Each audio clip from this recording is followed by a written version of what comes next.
Stop! Police! Oh, shit.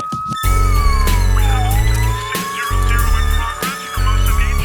Subject is 25 and appears to have shit his pants. Get back here!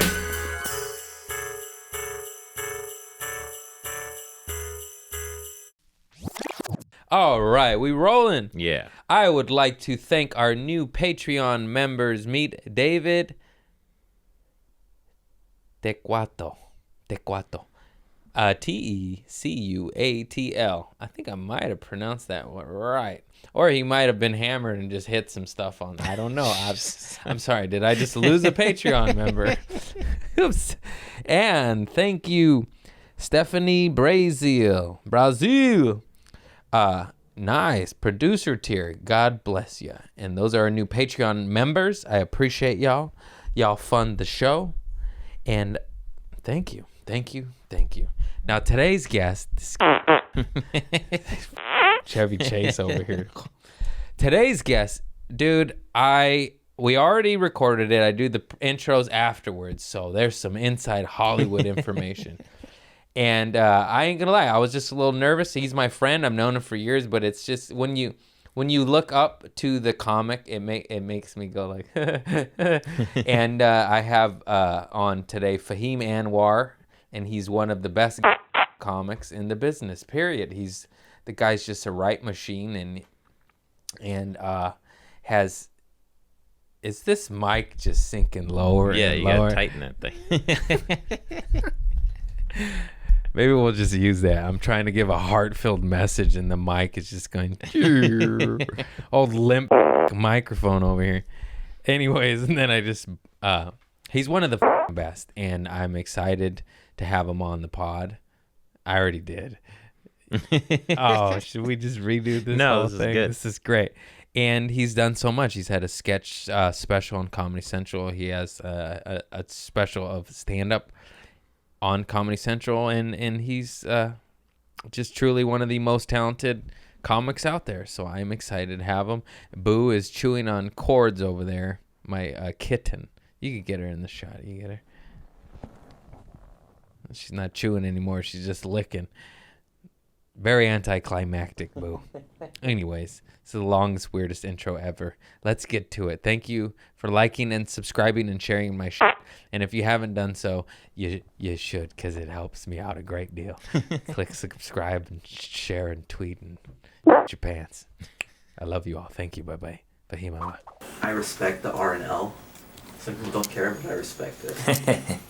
You know what I mean? You're the first one. Come on, no one else cares? No. Maybe it's an OCD then. Some people don't even want to wear these headphones. No, I'm all about the phones. These are the Do rappers go in the studio with no headphones? Yeah, exactly. Tupac wore headphones. Yeah, they said turn me up in the headphones. He was a man. He was no coward. Yes. He got shot 5 times before he got shot 5 more times. Jesus Christ, what a That guy. was just like preseason. You know, I think I've talked about this before. You're like, check. I said, I try to make it into a bit, but it's a bit morbid. And Please, I love that. I know he's the joke engineer. This guy over here, he fixes everything. This is a true story, and I didn't even remember it until maybe 6-7 months ago when my cousin Lisa told me I said this. So my grandma was passing, and she was on hospice, so she had all the drugs, and I was a drug addict, and I would take them. So I knew she was passing, so I was swinging a little heavy because I knew my mom was going to dump them down the toilet. Right. So I was so high, and me, my mom, my aunt, and my cousin were holding my grandma as she's passing, and my cousin told me that I said, say hi to Grandpa and Tupac. And I didn't remember that until recently, and she's like, I said that? And she's like, yeah, we all looked at you like, what the fuck? And now I just finished the joke with like, I wonder if she said what's up to Tupac. Yeah, while you're there, why not? He's probably around the corner. And my Mexican family who's listening to this probably are going to hate me. It's okay. I loved you all. I'm sorry. No, you broke the tension. Yeah. It's good. It's I got a a nice laugh. memory on the, yeah. I didn't remember. I always had this thought that it's kind of unfortunate that hospital and hospice start the same. because you get your, like, if you're on your last legs, you kind of get your hopes up because you're like, oh, we got to take you to a hosp, and you think they're going to say Patel, Yeah. but they go, is. You're like, "Oh." Yeah, because you get out of the hospital. Yeah. Like, you are under the understanding that, like, you probably will, or there's a chance you'll get out. Yeah. Hospice is unfortunate. Like, No. you don't come out of hospice. Yeah. Or maybe you do, but it's much more rare than coming out of a hospital. So my Change the words, what I'm trying to say. Yeah, They're too change- similar. yeah. we're dude. So my grandma went into a diabetic coma for like a month, a very, very long time. They put her on hospice. She was supposed to die immediately. She woke up and requested 2 hard-boiled eggs and a biscuit with butter and lived 5 more years on hospice. That's like a commercial for hard-boiled eggs Yeah. and butter. Paid for by the hard-boiled eggs. She loved those biscuits, man. And yeah, dude, it was gnarly. None of us, we all mourned her. And then we're like 5 years later, it's like, okay, when you gonna die, Grandma? Oh, that's so dark. I wanted to do this one sketch where I did like a small part of it in this one sketch that I did where I wrote it where, they always have those scenes in the movies where they're doing the last words, like, tell my wife I love her. Yeah. And just the death is taking so long. It won't. Like, And you just like keep his last going? breath lasts forever. Like, Yeah. and I just prolonged it for like 5 minutes. Where it's like, and then my friend ends up putting like a pillow on my face Yeah. because he's got somewhere to be. He's like, I got a date. Yeah, like, look, I'm already emotionally invested. Yeah. I've already mentally clocked you as dead, and you're still doing the last breath. have- like, Reservations at Catch, okay, asshole? Yeah. It's a hard restaurant to get into. let's wrap up. This. Wrap up your life. Get it going. Well, this is off to a morbid start. Yeah. It's okay. No, we want people to live. Yeah. We're putting that I out love my there. grandma. She took care of me. She took me in. But you brought that up. It's gonna get slightly more darker before we change this subject. Yeah. So nobody talks about this. So we were there as she was passing, and you think the person passed, your loved ones passed. We thought my grandma had passed, and then like 30 seconds upwards to a minute, there'll be another breath, and we're all holding her, crying, and then that happens. We couldn't help but giggle a little bit because she literally scared the shit out of us. And that's just kind of how that side of the family copes with horrible stuff. We laugh. Yeah. There's also that human tendency, though, when people will laugh when they don't mean to laugh, when things are so tense. Yeah. It's just like a human, people react so differently. I've laughed during breakups, and then they're like, "Are you a monster?" Like, no, I'm going to cry for a month after Yeah. this. I just don't know how to handle this. Or your wires are so crossed Yeah. that you go, They're like, "Why are you laughing?" Just leave. I'll cry. It's a bad. yeah, I'll tape you when I'm crying. Just I'll like, record it. See, I told you. happening now. This is ugly cry too. I'm just on my own schedule. I cry in the car. That's when I open up. Oh, I've done that. Yeah, I'm a private crier. Yeah. Like, I think it's a Middle Eastern thing. Just suppress all the feelings. And that's why, like, I think someone said, hey, let's go see that Mr. Rogers movie, Yeah. when that was in theaters. Yeah. And I had heard how sad it is and stuff. I'm not going to cry with anyone I know. No one could see me cry. Crying's like jerking off to me. Like, I'd rather someone see me jerk off than cry. And sometimes I'll be in the theater, and I'm like, I think I was watching Straight Outta Compton, which sounds ridiculous. Did you but like, cry? The Eazy-E scene, like, there's, for some reason, sometimes things just hit you a certain way.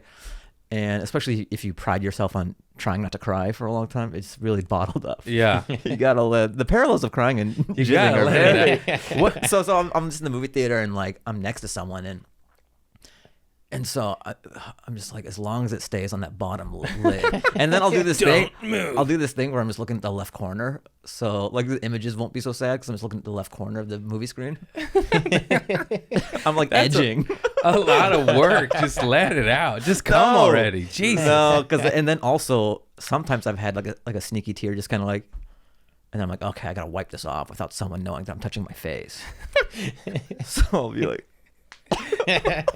we're learning a lot about me. I know. We're having a real breakthrough. I thought I was just doing your podcast, Yeah. and now I'm realizing I have some real walls.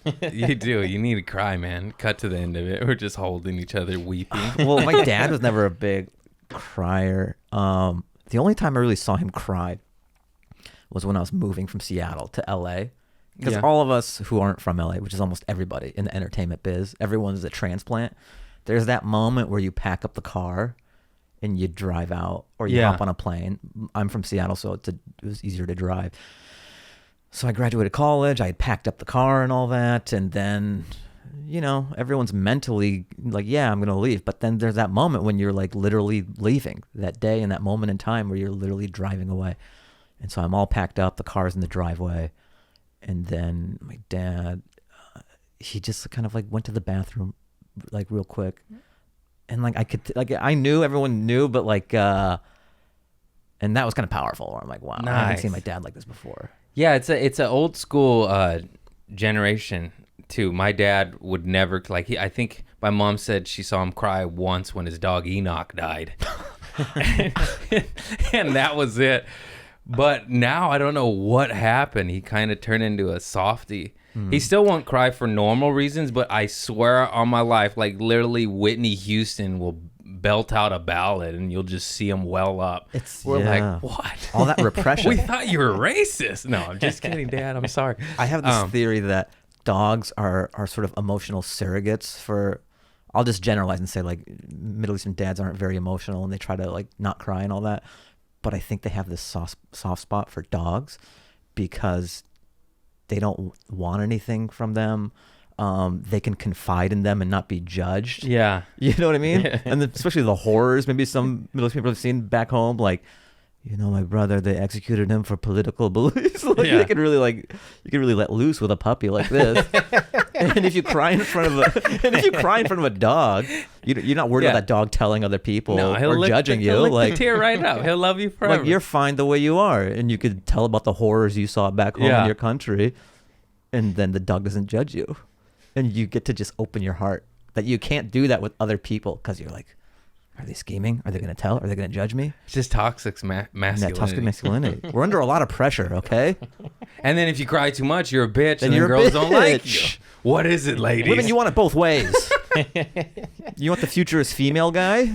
No. In theory, yeah, but then once you're with him, you're like, I thought I wanted this. Yeah, he cries in the bedroom. yeah. I don't know. I can't get. Like, he's more of a feminist than me, and this Yeah. is odd. I told him to flick my bean, and he started crying. Yeah, he said, you deserve better. You don't want that. You don't want I know. that. I know you're saying that, but you're gonna regret this bean flicking. Yeah. Oh shit. Boo. Boo's tangled up. Boo's tangled. There needs to be more cats in podcast studios. I agree. On my highest viewed episodes are where they interact Yeah. with us because there's so many cat ladies. Are you a cat or dog person? I love them both. I turned into a cat lady, man. I'm trying to convert the world. I I'm do like the independence of cats because people will be like, I've got that house in Tarzana, and they're like, oh, you should get a dog. It's just you. No way. But then I think about if I do a gig or if I need to, I like being able to just go somewhere on a drop of a hat. 3 days. You leave Yeah. 3 days. That's pretty cool. Give them some water. You give them a lot of water. But they could, some of people, like, depending on the cat, they could go upwards to a week. Whoa. It's if you're crazy. really pushing it. Yeah. If you want to do like Castaway Cat. Just Tom Hanks. You come back. just with like a tennis ball that they've made to look like you. Yeah. The cat just has yarn around the tennis ball. Made it look like Craig. Like a little backwards hat on the Would it be Wilson or would it be Penn? It'd be Penn. Because Wilson's been done. Yeah, it's been done. I know Wilson does volleyballs and tennis balls, but Penn is very specific to tennis balls. So for the purposes of this picture that I've painted, the tennis ball is Penn. We figured it out, Boo. My niece and nephew came over today. Speaking of pin, and I found a tennis ball on the ground. We started playing with it, and then my sister's like, "Don't do that. It's COVID." I was like, "Ah," and then we ditched the tennis ball after we played with it for about an hour, and then he picked up a rock, and yeah, you know where this is going, by the sewer pipe. And my sister took it out of his hand and she cracked it open and it was 100% a turd. And my little nephew just was playing with a fucking turd covered in sand. Question She's is, like, "Oh, Thaddeus," and she had to sanitize his hands. did he have a good time though? That's He all that did. matters. He did. And he's so cute. He's like, "That was poop, mommy," and it was just so funny. We're cracking up. And just, yeah, that's That's the life of a child. life of a child. It's your tennis ball reference made me think of that. Right, Bill? Okay, this is where it gets quiet, and I go, "How are you?" Hey, I'm good. Thanks for Is this the part of the podcast where the cat sharpens its claws? Yeah, on the brand new furniture that I didn't buy insurance for. Oh, damn. What's wrong with me? I bought these expensive, nice couches from Living Spaces. They said, Living It's Spaces. a good song. It's very catchy. A lot of places try to do too much Yeah. with their slogan or their That's theme just song. it. That's it. Living Spaces. The people, it's an earworm. Yeah. And it's stuck and branded. Like, yeah, what's that other one that's terrible? It's like, 82, that's who. no, the one where they do the phone number, but it's so many. It's like 893-259-56725. Like, that's too ambitious. Yeah. That's I don't remember 10 that digits. one. See, that's why it's too Yeah, ambitious. but Living Spaces. 80 and those are another one. Stefan. Called Jack Stefan. This is West Coast local advertisement, but they made this one commercial and used it for like 20 years. I've been seeing it since I was a kid. That's good value. Wait, what was I so talking you about? bought these chairs from and Living Spaces. Yes, and then the lady said, "Do you want a warranty?" And it wasn't that much more. And it was for 5 years. I think it was $50 a chair. It was for 5 years. And then if you don't use it, you could use it a credit in the store. So it was a totally fair deal. And I went, no. And my girl was like, you should get it. And I was like, no. And then I get home and it covered stains. Coffee. You're drinking coffee. It covered cats. Like if the cat pissed and sliced it up. And then like immediately they just start clawing at it. And I was like, oh, I fucked up. I fucked up. Can I get the warranty? I'm sorry, is it too late? It's too late. Why is that just a guy thing? No, we don't need warranty? it. It's Yeah. it's white. I have cats. You just trust that life will avoid you in this regard. I've been trusting that my whole life, and it usually is a catastrophe. Yeah. Yeah, I don't think I've gotten the warranty on the phone. I will, because that's I say no to Oh, you all say no of to it. that? All of it, even flights. flights. I won't do. No, I trust that I'm gonna fly on this Yeah. date. Yeah. no warranties No over warranties. here. We're flying No very health close to the sun, insurance. guy. Whoa, really? Yeah, But you have a lot of friends. It's so shitty that in this country, our health insurance is just GoFundMe. yeah. And you go, hey, well, what if you don't have a lot of friends? And they go, and you're fucked. Kickstarter. Yeah, join a salsa class Yeah. if you're sick. Try to meet some people who want to pitch in Yeah. outside. That's the only solution we have in Join America. a volleyball league. Get to the beach. Yeah. I broke my leg. That's why I've had can't- this thought that in America for health insurance, you just better have friends if you get sick who will donate And we like have some retweet rich you friends too. and have a lot of followers. Yeah, have rich friends and people who retweet. That's your safety net in this country. And if you're homeless, I've had this thought that coffee is kind of like our only solution to homelessness, because you can go to Denny's and just keep on having coffees and you have a roof under you and you just drink coffee till your heart explodes. Yeah. Like that's the best solution we have for homelessness in this country. Is like coffee's cheap and you'll have something over your head for a while. Right? It's true. I'm not saying it's ideal, but these are some very shantytown solutions to some big problems. I love that little bit you did. I think you hard posted it. I don't remember, but you drove by a Denny's and you're like, Oh, yeah. Like, look. Oh, it was a homeless shelter that you thought was a Denny's or vice Well, versa. I mean, that's how the joke presented itself, because so I'm in the valley, I'm in Tarzana, right? Yeah. And COVID, this outdoor dining thing started happening around here. And some places have lovely patios and are kind of built for it. And then you see some establishments that are just kind of on the fly figuring it out. Yeah. They're building these It's tents. easy up with building zip tied Yeah, they're building an jeans on the side. They're building an inside outside. It's Yeah. like the same shit but just different labels. It's semantics. So I'm driving on Ventura Boulevard and then I see this like haphazardly put together sloppy like circus tent type thing, and there's caution tape. It just looks gross. It looks like a shanty town in downtown LA, like Skid Row or something. And then I see it's just outdoor dining for IHOP. So it was the restaurant. And it's on the sidewalk. Yeah. It's on the this Yeah. whole section of the sidewalk is blocked off. It literally looks like the stuff people complain about in this like state about the homelessness problem. Oh, but it's okay crazy. because it's IHOP on Yeah. the sidewalk. It's okay. They have pancakes. Yeah, so then I made a joke. I was like, guys, I can't believe how bad the homelessness problem is getting here. Oh, wait, that's just outdoor dining for IHOP. My bad. Oh, in that case, let's get some pancakes, honey. And also, who needs pancakes who wants to eat at IHOP that bad? Where you go, Yeah. babe, let's eat on the sidewalk. If you're eating at Denny's on asphalt, like you just cook at home, or You must have really loved Denny's if you're like, Yeah. Corona's not going to win. moon's over my hammy. Here I have come. it one way. I'm going to have it with exhaust. I remember I used to order moons over my hammy as a kid just because I wanted to say that, and I didn't. It wasn't even You even like it? like it was. I had other choices, but it was just like moons over my hammy. It's just for the bit. I like Denny's, man. Like, I used to live in K-Town, right? Denny's is not good, sir. I don't know. Okay, maybe I'll tell you why I liked it. So, when you first moved to LA, you're on the come up, you're trying to save money. It was very affordable. I'll was give you pretty that. It's cheap as hell. I think I was doing this breakfast. It came out to like $4, $4 or $5, and it had scrambled eggs. It had a lot of stuff. So I was stoked with the price. And then on another front, they had all these booths, and I just love diners and I love booths. Like, one of my favorite things is just going to a diner, melting in a booth, going through my phone and kind of like writing, and it's like a home office. Yeah. I just eat my breakfast and then have some coffee and some refills. It's like my WeWork. I think that's what I miss most is, of course, stand up, but just hanging with comics at the diner and just getting made fun of by more famous people. It was the best. Yeah. It was so fun, and we would just laugh.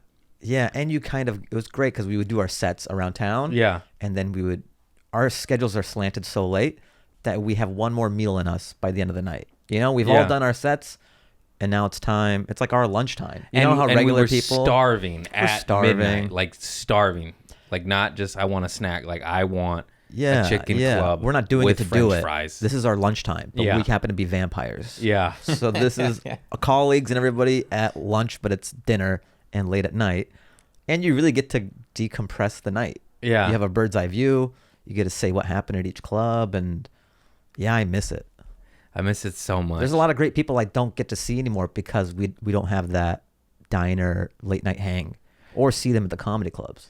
Yeah, I brought it up on a previous podcast, but how long me, you, and Josh Adam Myers hung out at the first show back in Magic Asphalt with Tammy Joe.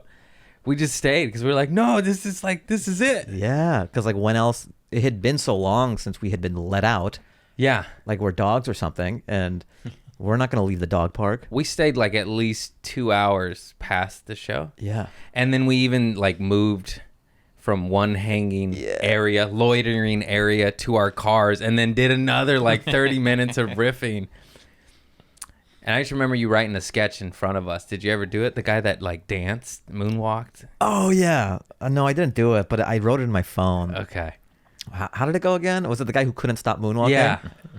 Yeah, He was learned how and He just- was like, yeah, like I'm teaching you how to moonwalk. Let's Yeah, say. yeah. Go, okay, so you do this because you wanted to learn, right? Yeah. So I was trying to teach you how to moonwalk backstage in the driveway or whatever.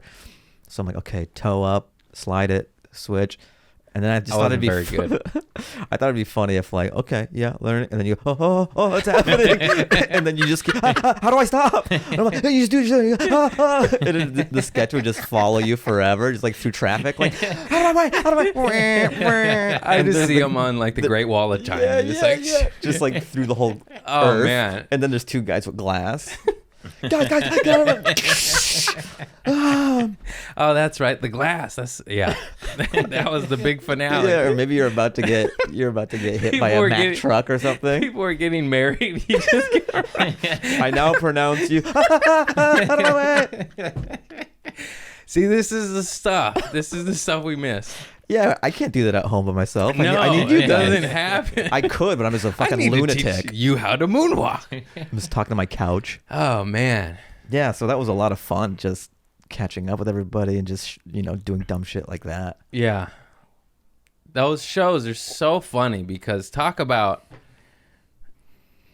I say this with love. What an awful thing performing to a vehicle is, and then cut to it's the only thing, and you love it, and you're like, "Oh, give me the cars, please, for the love of God," because we're used to live humans sitting in a small shoebox, and Yeah, it's amazing when things started to open up again. All the shows that were available to us, if you had pitched those shows to like Craig or myself pre-COVID, we'd be like, "Fuck no, this is you're terrible. insane. This is the You're worst show insane." in the world. Comedy can't work like this. Why would you even waste my time?" and now it's the And only you'd be like, places. "How soon can I perform?" Yeah, like okay, That was great. yeah. Oh my God, I can't believe I almost didn't bring this up yesterday. I did Tammy Jo Deeran's Magic Asphalt at the Magic Castle. Go to it. That is a fun show, though. It's a fun show. The only COVID compliant Yeah. show in Los Angeles. And Eliza Schlesinger is on stage closing it out. And the cops get in a police chase and corner the assailant in the driveway of the Magic Castle. Helicopters, guns drawn, loudspeaker. Eliza, like, she couldn't even, she talked about it. She's like, I couldn't, what am I, how do you deal with that heckler? You know? And she just literally just did her act and just had to. Just plowed through. She, of course, addressed it, but then Sure. it just kept going. Like, yeah. Just like I was at Ralph's the other day. Yeah. Don't move. I'll fucking blow your brains out. This Trump supporter flipped me off. Yeah. And we were laughing. I was just like, oh, I'm glad. And she did like 30 too. I was like, That is kind of, "Whoa." it's funny for us as comedians. Yeah. Because you almost have that sympathy pain for them, and you're glad it's not you up there during Yeah. it, but you can just appreciate how awkward this is for them. We're like, that's funny. Dude, another time it happened pre-COVID in the club, but it was New Year's Eve. And it was, I believe it was Ruben Paul on stage at the Long Beach Laugh Factory, right where Long Beach does their fireworks show. Yep. This motherfucker, like, he made it funny. He's a pro, you know, but then, you know, was like his whole set, you know, and it sounds like a war zone. And then he's just like waiting it out, and it's just only so much you could do. You can only make so many firework riffs, you know, and then you're like, Yeah. okay, all right. Before the audience is like, yeah, we get it. There's fireworks Yeah. going off, but Yeah, and to the performer, you have no idea what that's doing to our mental you have state. a timing. You're like, what's the next bit? You And just- it's just it's like being heckled by. And all the Fireworks. comics were dying, just enjoying it. He's literally like, Yeah, because you don't envy them, you know. And it's like people love that shit when your friend gets sandbagged. yeah, it's the best. That's why Impractical Jokers is so funny, just because like their friends just sort of saddling each other. Yeah, man, those guys sell out arenas. God, that's Such a crazy. big show. Yeah, Damn, we need to start Impractical. yeah. We need to Jokers. prank each other, dude. It's I'm gonna be not a pie. big prank. I am a prank guy, but I'm not a prank guy. It's like I don't. I'm not really a prank guy. I've talked about this like on my pod where I just go like my biggest pet peeve is those like prank couples. You know, you'll see them on Instagram and YouTube like she doesn't know. Hey babe, no, I cut your hair. And it's like it's so fake. And also sometimes it's like really cruel. Like it's fucked up. But you shit. could tell like the acting's so bad, you know that Yeah. they're both, but it gets tons of views I've because seen people don't care, I guess. I've seen the same couples on Facebook. It levels and is even worse. Yeah. Like the prankster.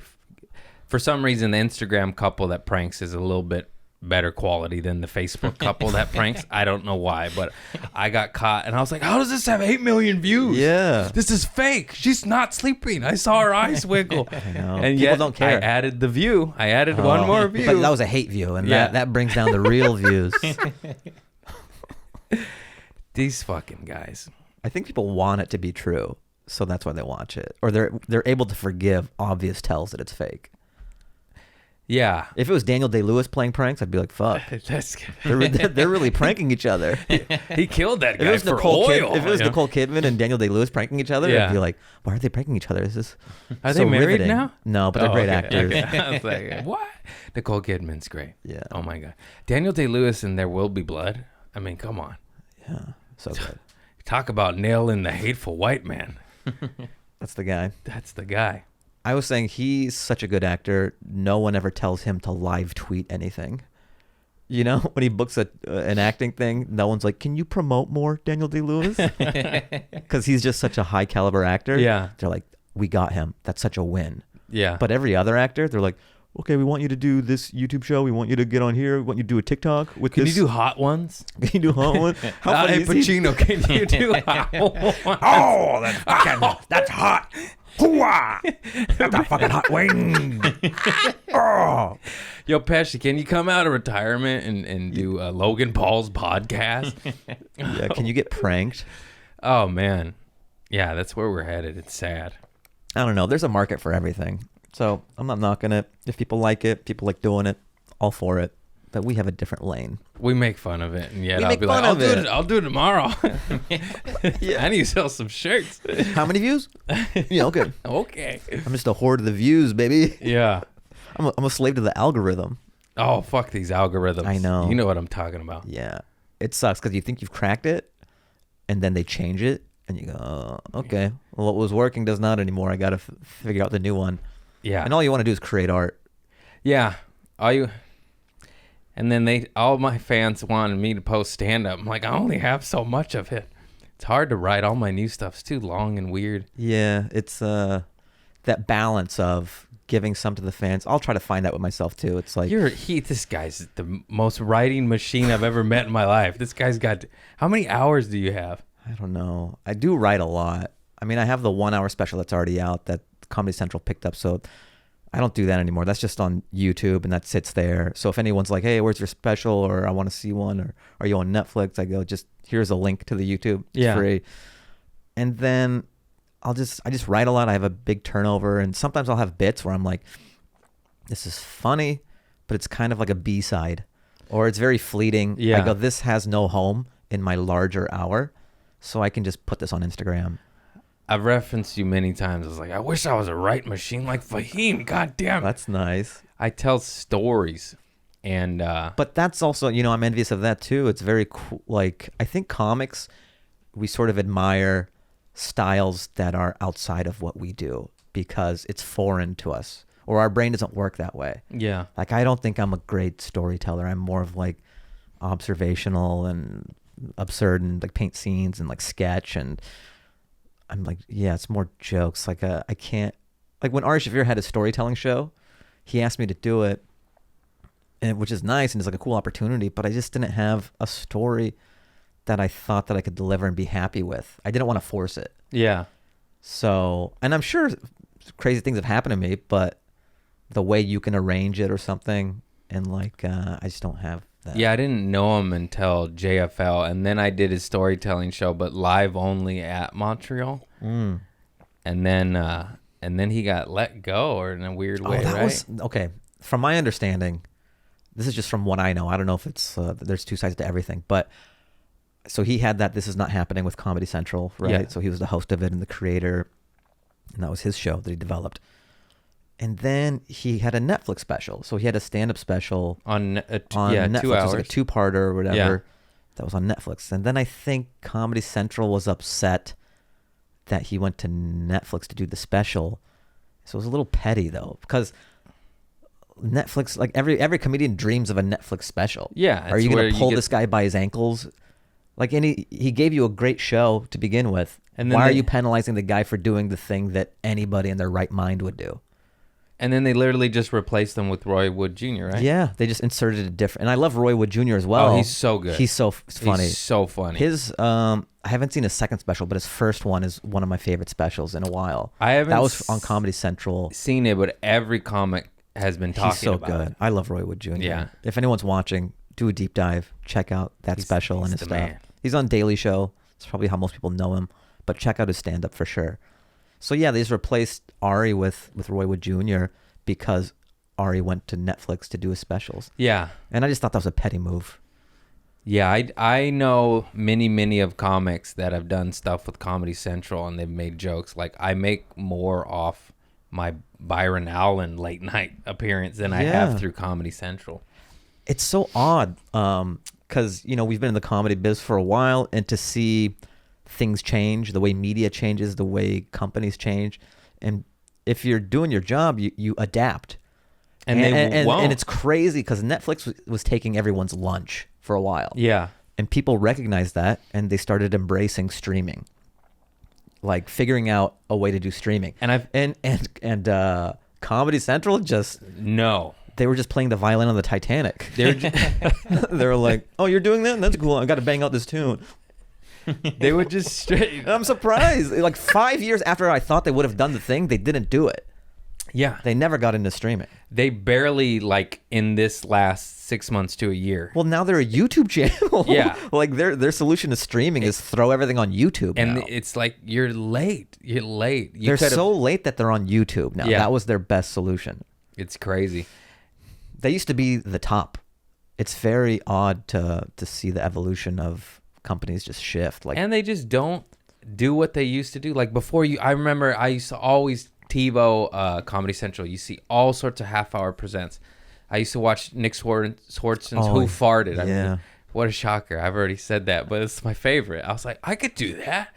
That's it. Because he's just my vibe. I love that. I love Swartzen. He's one of my favorites. So funny. He's and then they just don't. They don't, like, I know they like made lame attempts to like start, but it was like too late. You just spent 8 years on hiatus, and now you're trying to greenlight all these. There's always comics coming up out of the ooze. I noticed the shift though too. I think they were sort of the tastemakers of stand-ups of who they really had their ear to the street, and they broke a lot of great comedians, and they were known for that. And then there was this shift where they just started propping up like serviceable people in their 20s, like young, like 21, 23-year-old. It wasn't about the best comedians anymore. It was just like, who's young and doing comedy. Yeah. Not the most seasoned. Like, there are some exceptions to the rule, but as a whole, it just seemed like there was less just looking at comedy objectively, regardless of like age and whatever box you check, just like who's funny. And it became like who's 22 and 23 and funny. Yeah. I'm not going to name him, but we both know someone that was taken off a show just because of his age, you know? And that's so fucked up. Like, he's the funniest. What are you doing? That's the beauty of comedy. Or Who cares? I think, yeah, it's weird. Comedy's entered this, like, it's become pop music, where in the 70s and 80s, it was just more about the voice. It didn't matter what the body, it was just more about your essence and whatever your brain was. And haven't you noticed when you're at the clubs, you'll have friendships with people, and you don't even like realize how old they are or what background. I'm friends with people that I would have never met just because we shared this like being a stand-up. Yeah, I have geeked out on that and be like, I'm just friends with a 55-year-old and we go to the diner, and it doesn't matter. Like me and Joey Diaz would have never. Yeah. we don't hang out. We don't hang out outside of like if comedy doesn't exist, we don't have conversations. Yeah. But we love comedy, so we're friends. We have this rapport, you know? He was my favorite to watch at the store. Oh, yeah. He's like a steamroller. He's like a buzzsaw of comedy. And I remember like running in the room, and behind me was Sebastian Maniscalco also running in the room to go watch Joey. Yeah. And I just remember being like a fangirl. Like, I'm watching Joey next to Sebastian, and we're both just laughing our ass off. It's just so cool. It's a very endearing thing at the Comedy Store as well, where you get to see really established comedians be children again. Like that moment to see Sebastian be 12 and watch Joey. Because you get so jaded watching so much comedy, but there's so many great comedians at the Comedy Store. There are often times that we get to just sit in the back and, you know, we'll do a set, and then I get to sit back and just watch some great comedians. Yeah, those Tuesday nights were insane. Yeah, those lineups like Rogan, Sebastian, Burr, Chappelle drops in, Chris Rock. Yeah. Back to that age thing. But someone tweeted this. I believe it was Marcella. And she said Bill Burr didn't get his first special till he was 40. Like, it's okay, guys. And I love that because it's true. And then... well, it's not lost on me that we're kind of in a great profession and art form where you just get better with age. It's not like football or any sport where your value drops. You know, Yeah. because it's all about perspective. Because your cartilage yeah, ran out. it's exactly. He lost his knees. He can't do Right. it no more. So it's all about like wisdom and perspective, and that only gets sharper with age, Yeah. and just you become more seasoned as a performer. Like a year in, you're probably nervous on stage, right? Oh, I actually they laughed quite a bit, but it was I was Sure, like you're they so were laughing lovable. at You're me. so They lovable la- that yeah. like even the nervous energy probably played in your favor. I got lucky, but yeah, I was But you're definitely way more comfortable now than year one. I relapsed several times in the beginning of stand up because I was like, oh, I'm about to go on, and I just like take shots real quick. Is I threw up once in an alley. I mean, my heart was in my throat. I remember praying to get hit by a bus because I couldn't cancel. I couldn't say I can't do the show because I would be like, you're a pussy, you're a bitch. Yeah. But I was like, if I get injured, you know, I have a real reason. Never happened. And yeah, I remember praying for horrible things that happened to Dear me. Lord, please send a bus my way. Please. And I'm not. And then they announce your name, and you go, "Why have you forsaken me? I have to do this set. There is no God." I remember those were genuine thoughts, being a nervous wreck for like a week, not like an hour, Yeah. not a day, for a week. Yeah. Where even my friends are like, you're kind of on edge and a bit of an asshole. I'm like, I have a show in 2 weeks. You don't understand. Get the fuck out. I'm hitting the stage in 2 weeks. Oh, it was so gnarly. And I tell people when they say, when did it go away? I'm like, doing it as much as possible for about 2 years, and then it subsides a little bit. There'll always be an element of butterflies or jitters. Yeah. That's just like human nature. But it dwindles down to a very manageable amount just the more you do it. I think people are so averse to that feeling that they just do it so sporadically, but you need to just jump into the cold water. And it's like going to the gym. The more reps you have, or it's like kicking I'm trying to pick the right analogy, like kicking a bamboo with your shins and just deadening the nerves. Okay, Van Damme. Yeah, I try to get one Van Damme reference in every podcast I do. You do? No, it's really funny. That's like my Christopher Walken dancing. Just if you just do a supercut of me making Van Damme references in every podcast. I think I told you this too. Speaking of Van Damme, Lance Canstopoulos. Oh, yeah. I didn't know Oh yeah, you're in the beginning. 'Cause- one of the rare instances where you met me backwards. Yeah, I met him as Lance Canstopoulos, who's a character he does with the mullet, and it's just like a Van Damme-like character. Kind of. right? He looks like Van Damme from Hard Target. Yeah. So like a mullet clipped in, but it looks real. Yeah, Like it looks and so this mullet real. predates Theo Von's. I was the first mullet at He the was. store. He was. Well, if we're not counting the 80s, because Howie Mandel had that and shit, Yeah. let's take the 80s out of it. I was the first post 80s mullet Yeah. at the Comedy Store, okay? Then Theo, then Bobby. Oh yeah, but I was the first, okay? Or Lance was the first. So, and then he would have like a wife beater tucked into some acid wash jeans, just like really tight jeans. And then they would announce Lance Canstopoulos and And they you would used play to house music. dance, dude, And and then Lance would like flash. dance for 30 seconds up top, like hard. and spit water on the crowd. This is pre-COVID. and this is also not really Fahim's Personality? Personality. Yeah, He's yeah, not yeah, a yeah. spit water on the audience kind Yeah. of comic and dance. He was my Sasha Fierce. It Yeah. was great because I and everybody has this id part of your brain. I think my background, my parents being Afghan, and I think I'm a creative guy, but there's a certain way you have to act. There's a certain way you have to be. I have many gates and many filters before I say anything. Yeah. I'm very measured in the way I speak, and I'll have funny thoughts, but I allow myself to say them. But Lance is just, all those gates are open, and it's pure id, and it's improv. So there's no material. It's just he dances for 30 seconds, and he's like, "Anybody have any questions for me?" Just like shout it out, and it Yeah. just becomes a Q&A. So people just start asking questions to Lance, and then it's just fucking around with and it's beautiful because it's in the moment. They know Yeah. there's no written material, and it's like jazz. I remember you were getting some like prime time, like 10:30 spots at the Comedy Store. Yeah, That's yeah. inside information, right in the middle. Yeah, like the shows at the store, the lineups, the way they're designed is like they go up, and then it gets late at night and it starts to taper off. Yeah, after 2-3 hours. It's a different show every it's a 15 minutes. Yeah, And I would always go up by design, like right after the peak, like 1 or 2 after the peak. Because then it's just sort of, they've seen a lot of great stand-up, and then this is like coming out of nowhere. It's very left field. I To watch remember so many dope stand-ups, and then Lance comes up with a mullet and dancing for 30 seconds. And I remember you would murder, and we'd all run in. I remember watching you with Theo once, and that shit was fire, dude. And then I met him that way, and I didn't know that was, I was brand new.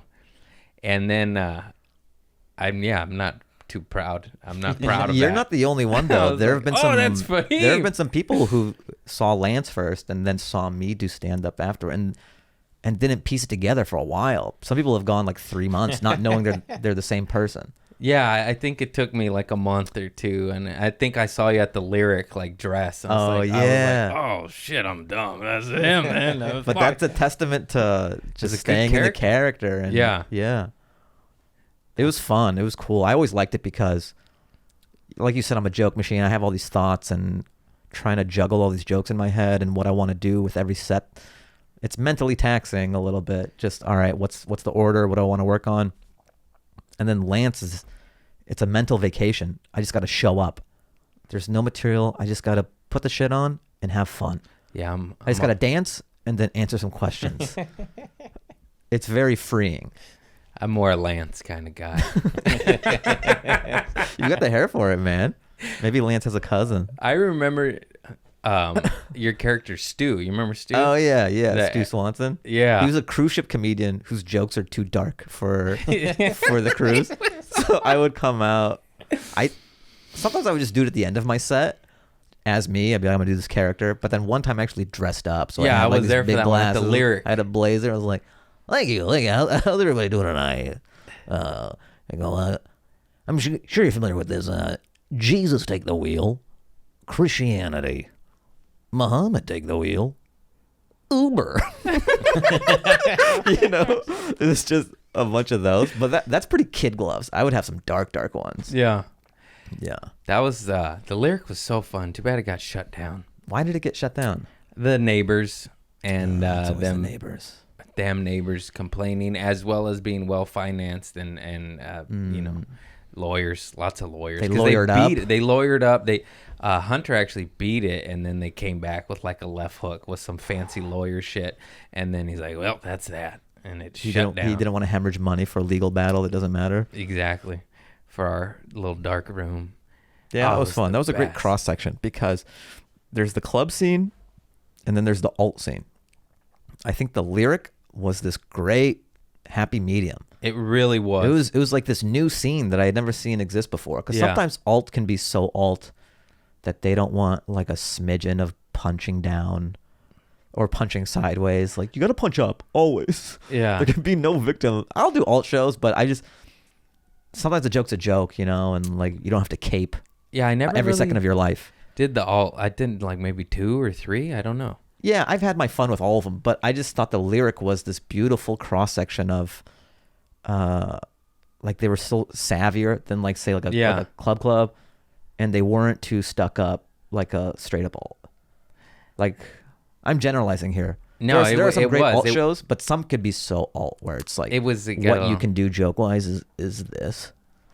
Maybe that's why they didn't invite me. Because you went there, dude. I went there. You went there. Who else is talking Don't about? stop! Don't attack the camera! Don't jump out at the people on YouTube. You have to put a seatbelt on just because you're getting so worked up. Oh, I did Lance because I didn't do him for 2 years, and I did him right before the shutdown. I brought him back. Yeah. I didn't think things were going to shut down. It was going to be the return of Lance. And Where'd you do him at Comedy Store? No, yeah, Comedy Store. Yeah. So he came back and like it was beautiful. It's like didn't skip a beat or anything, and it was so fun. I was so excited to bring him out again. I think Jeff Scott taped it, Nice. so it's on YouTube. The last set before the pandemic, and then that's the last. I mean, I would have loved to be able to do them more, but everything's shut down now. I'm gonna do some weird improv characters. It's fun. That's the other thing too. You forget. We do so much stand-up. You think that you just have to do comedy a certain way. Like you have to just stand in front of a mic and do these jokes. But you forget that a microphone on a stage is like a very blank canvas. You could do anything. You could do anything. And some people harp on the store, or they like to think of it as so clubby or whatever. You know how in politics, like, you wrap around so much, you become the other thing? Yeah. Like you become so right that you become left. I think that's what the store is as well. Some people will see it as like very, very clubby, but there's a lot of like Jim Carrey came out of there. People forget that there's a lot of experimentation that goes on there. Yeah. And like Lance was born at the store. Like Yeah. I wouldn't be able to do that anywhere else.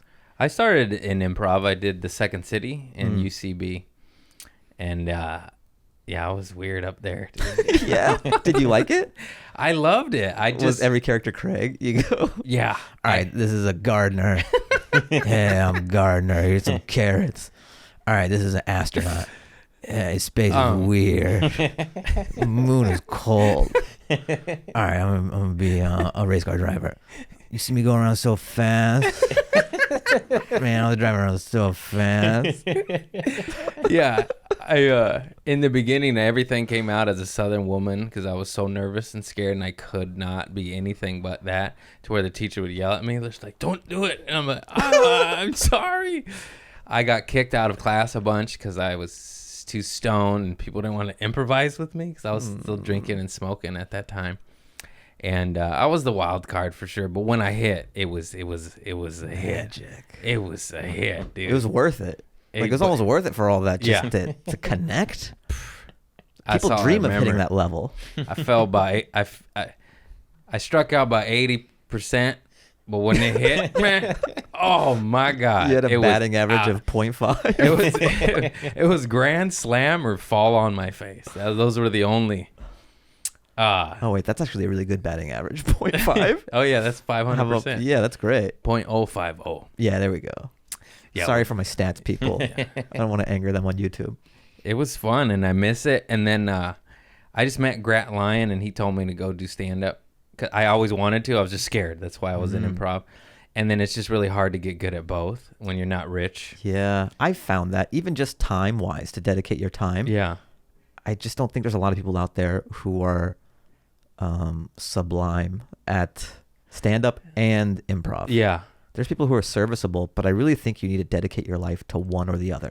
You do, man. It's very rare. There's only so many. I can't even think who's a master at both. Like maybe Drew Carey. Oh, does he do improv? Or does he just say, do this? And No, go, bing? he's actually a master. Oh, yeah? Yeah. He does long form. And, but literally, I can't even. There's probably like 3 or 5. Got a runny nose. Wait, what was I going with this? Improv and stand-up. Oh yeah, I just I prayed that this is what I prayed for at that moment in time. I was like, man, I wish I was a trust fund kid. Then I get money, and then I would do improv all day, Monday through Friday, go up all the schools, and then I do stand up at night. But I always worked at Trader Joe's, and so I just did stand I up. think you're just built for stand-up. Yeah, And even I thought about it when, because the reason I got into comedy, I just loved SNL growing up, and I was like, how do people get on the shows, stand-up or is improv? And then I researched both, and just, you didn't have to take classes with stand-up. You know what I mean? Like improv, you have to pay money. You have to take these classes. You have to climb the ladder. It just seemed like a lot of bureaucracy. And then what I found out, like even when we would try to do improv without the structure of the school and paying, it's hard and people flake. Where stand up, Yes. you're on your own and it's just you Yeah. and there's a microphone and you could go by yourself or with 8 friends. It doesn't matter.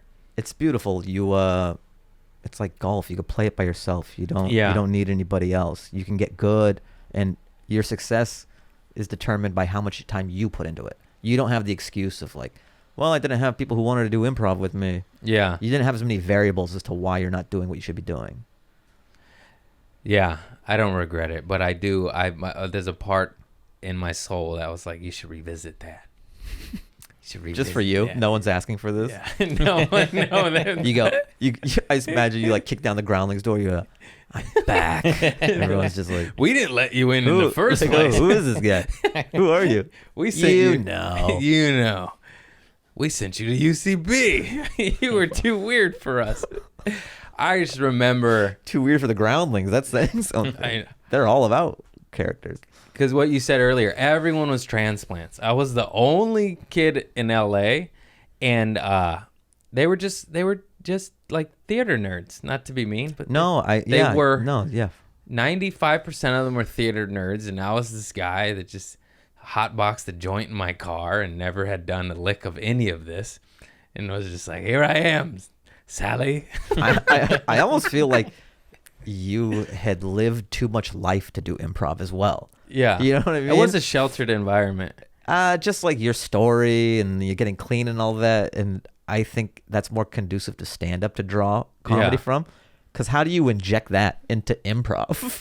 You know? The suggestion is bread. I'm like, funny thing about bread is I used to smoke heroin at my grandma's house. Yeah. Like, don't get me wrong, it's great, but has nothing to do with bread. Yeah, It's yeah. not pertinent to the scene. So that's why I think stand up is better.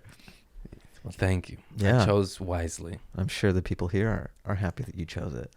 Hey, you're welcome. I gotta thank the people on my podcast more. Be like, hey, you're welcome. Like, keep doing you. Yeah.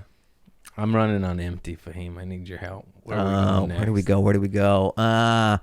Where's the last time you did stand up? Was it that jam in the van we did? Oh my God. That was That was so fun. fun. That was the first show that's felt normal in Yeah. a long time. We did a show, Jam in the Van, outdoors. Socially COVID safe, distanced. Socially distanced. Everyone has their own cooler full of stuff. No servers, no touching. You just sit down. Yeah, the mics are wiped down, That so show we feel was safe. so fun. Oh my God, yeah.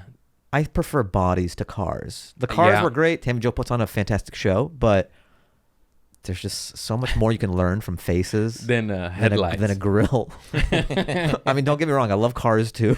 Yeah. I don't want to do any cars slander. Pixar's great. That jam, that those people do it right too. They gave everyone weed.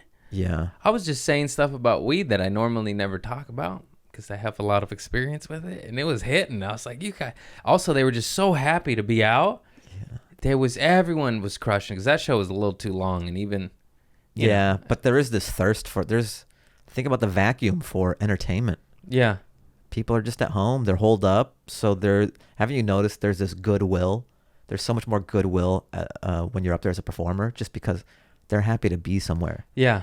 They're like, I'm out of my fucking house. Yeah. I've been locked down for too long. What else can they do other than go to like a house party or something, which They can go that's to not even great. illegal house parties, Mhm. which I just like because they're illegal. Sure. It's like, yeah, it's exciting.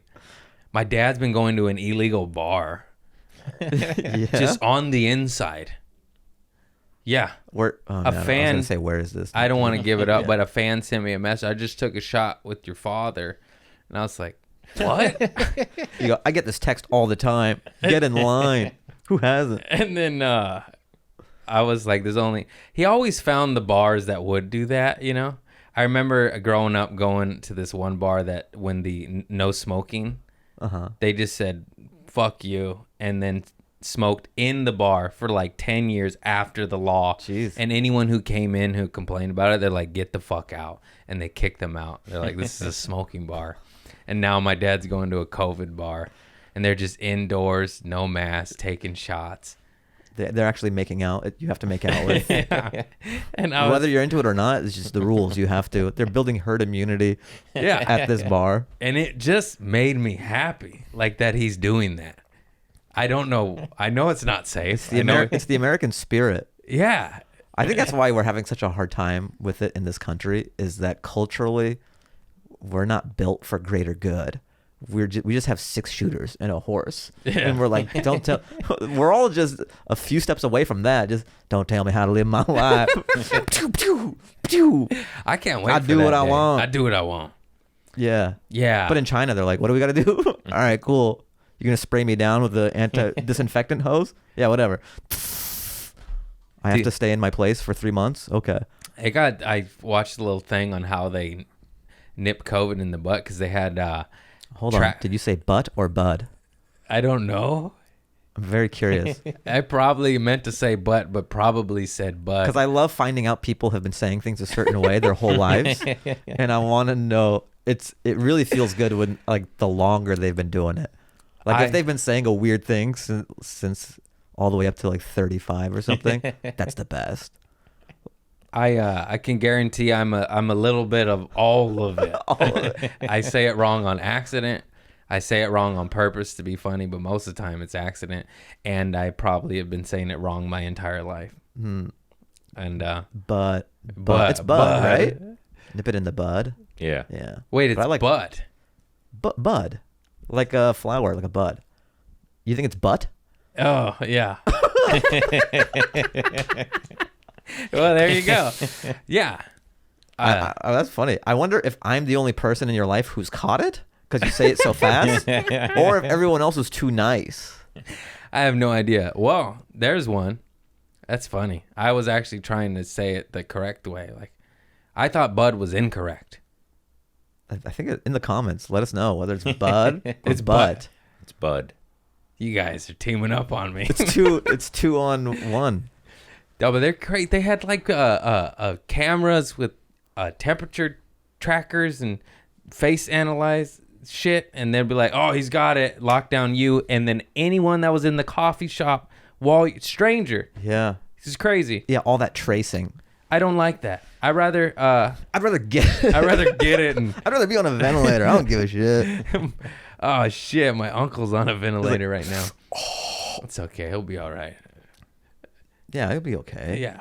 He's on a ventilator. Like is he on a ventilator? Yeah. Oh no. He'll be okay though. Yeah, he's doing Because better. I think it's been around long enough where they know what to do, Yeah. hopefully. And at least he's on one. Because some people, there's not enough beds and they can't even get seen. Ugh. You know? Well, Because I'm reading all these articles about good thing he's hospitals a being- Christian, There's that too. a Catholic, because he goes to a Catholic hospital. Yeah, like I'm Muslim, and if I get sick, I'm fucked. Because like my God doesn't listen to my prayers. Yeah. Like, you know? Bastard. Like I don't have that Jesus power like you Yeah. guys have. Jesus, he listens, man. He listens. He walks on water. That's a guy. Yeah. That's a guy. I used to have this bit that like Jesus had a lot of water-based miracles. Yeah. You know, like walking on water, turning water into wine. What if, like, he was a magician? That was like a shtick. Like, he's just really good at water. And someone was like, "Hey, Jesus, why don't you turn this boulder into a goat?" And he's like, "Let's go down to the water. I got some cool shit that I can do with the, the water." Have you seen this river over here? It's Yeah, gorgeous. yeah. Watch Is there a this. body of water near here. No, I hear you on the boulder goat thing, but there's this other miracle that I think you guys would really like. Like, you went to a magic shop in town, and he's like, "What do you got in the way of water?" He goes, "The name's Jesus," and he goes, Oh, man. Yep. "Yeah." That's it, man. Oh man, I didn't even crack open my water, I know. Where's my water? dude. This is the good shit too. Alkaline and electrolytes. That's for my guest. I get tap water right here. Really? Why don't you treat yourself? Fluoride. Nah, it's for the guest. Well, I feel bad. Do you Those are want some of mine? expensive. Yeah, please. And then after this podcast, it says everyone got COVID. We In all this got podcast, everyone in the room except for Boo got COVID. Cats are immune. Boo's asleep on your jacket. She always falls asleep on articles of clothing. It's a comfy jacket. I've slept on it many a time. It's that tweed. That tweed. Yeah, dude. Yeah. So that Jam in the Van, that seems to be the only show in town. And Tammy. Oh yeah, and Tammy's. Two shows. Two shows. Jam in the Van and Asphalt Comedy. Isn't it odd that a comedy epicenter has been stripped down to two shows? Yeah. That's it. There used to be tons of shows around town. I can't believe we do both of them too. Yeah. We're pretty amazing. We're pretty We're awesome. titans of comedy because Yeah. we do these two shows. Watch out. That's so crazy that there might just be like an A-lister comic that's not in cahoots with those producers, and we get... And they don't. They could if they wanted to. I've noticed this thing happen as well. I think we just love stand-up a lot. And I just have this itch to get up and try these ideas out, and I need to do it. But I think there's some people who kind of do stand-up recreationally and just do it if it's easy. Yeah. Even some of the celebrities that came back to the store, you know, there's some who really put in the work, but then there's some who just do a victory lap. Yeah. You've seen it, right? Yeah. Like, it's packed, they come down, it's easy for them to get up. So if COVID happens, they don't have this burning in them to like get up. They're just like, it's not worth it. I don't really want to get up. And, Yeah. But like Burr's out there. I know. because it's burning in him. Yeah, it was. I saw him on his first show back where he drove. You were I was there. Yeah, that's right. That's such a great that story. was so epic. That was so epic. You And told them? Have you told? We could tell it again. It's worth it. And Sure. besides, you probably tell a little more accurate than me. No, I just remember him driving off a car and the guy cussing at him. Right? Yeah. So And the then- thing is, Burr. What's great about Burr is he pushes buttons and he tackles issues that are hard to tackle. It's very high hanging fruit. And he'll lead off with it. Too. Yes. He'll say like some gnarly shit, and people and will then be defend himself, and by the end of the bit, you're loving it. And that's what's great about Burr is it's almost like a lawyer stating the case that no one is into, or it sounds like something you can never say. like, yeah. And then he breaks it down beat by beat where you kind of see it in his perspective. That's his power. That's his And power. It's so good. Because you're And- like, whoa, how are you going to get out of this one? Yeah, And by he'll- the end, it's a plot break. Totally. You're like, yeah, fuck women. No, I'm just kidding. It's his bits. He digs a hole and gets out of it Yeah. every time. But the thing is, there had been so much time since he had done stand-up. This is his first time back in months, I And think. it was Cars. And it was Cars.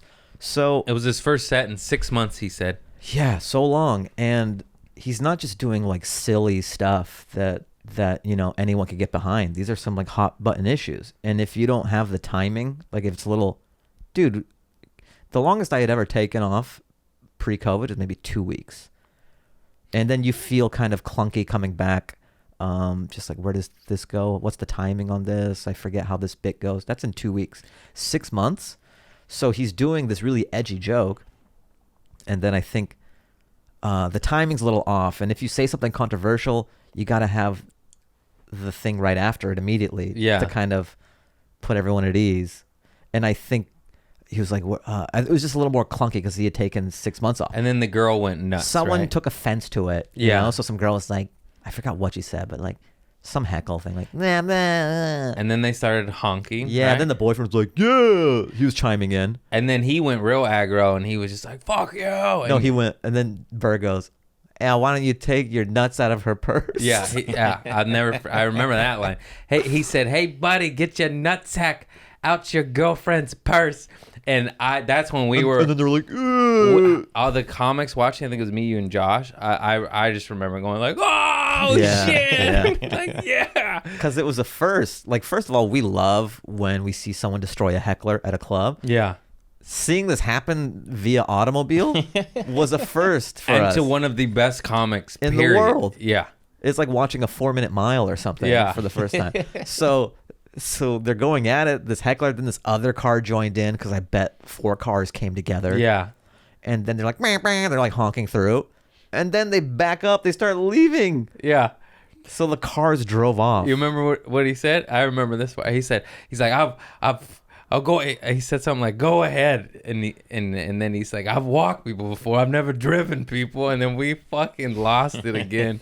Then he starts ripping them, and then he continues, and he did the job, but he got off a little frazzled. Yeah, because obviously, look, that's not a pleasurable experience. I've been heckled before, and I'll destroy them. But like when you come off, you're just kind of like you're in battle. So Yeah, it was one of those, just Oh, sort we- of decompressing what it was. I mean, we all were like, "That was the coolest shit we've ever seen." Yeah. And he was just like, "What the fuck was that?" I think. And then, but then remember the next night, he was just Lasered in and like just destroyed. Yeah. And it was the same material. Yeah. And he even said, like, he goes, yeah, I had just taken that time off. I needed to be tight. Yeah. If you're going to cover these topics, it needs to be tight.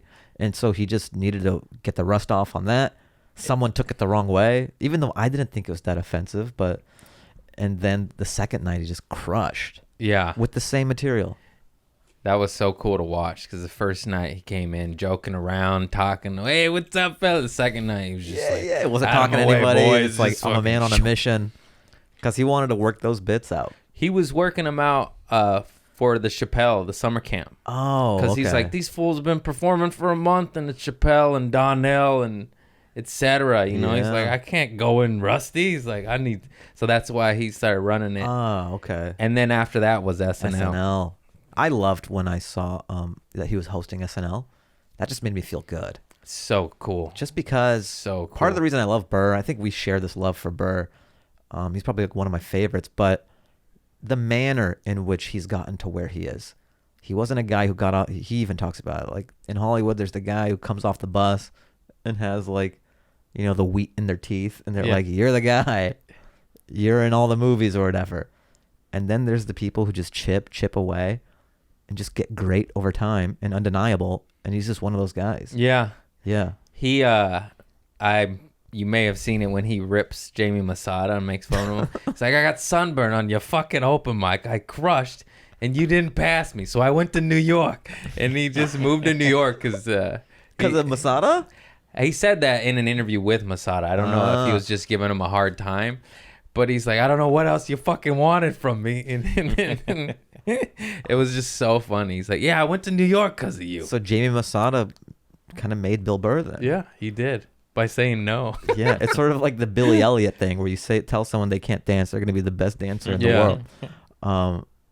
Burr, there's another podcast that I love that he was on, Barry Katz's podcast, and he's just shitting on him the whole time, and it's hilarious. Oh, I gotta listen. Listen to the Barry Katz's Oh my episode God. of it's Barry Katz's episode. I was so or nervous. it's his podcast. He was going to shit on me.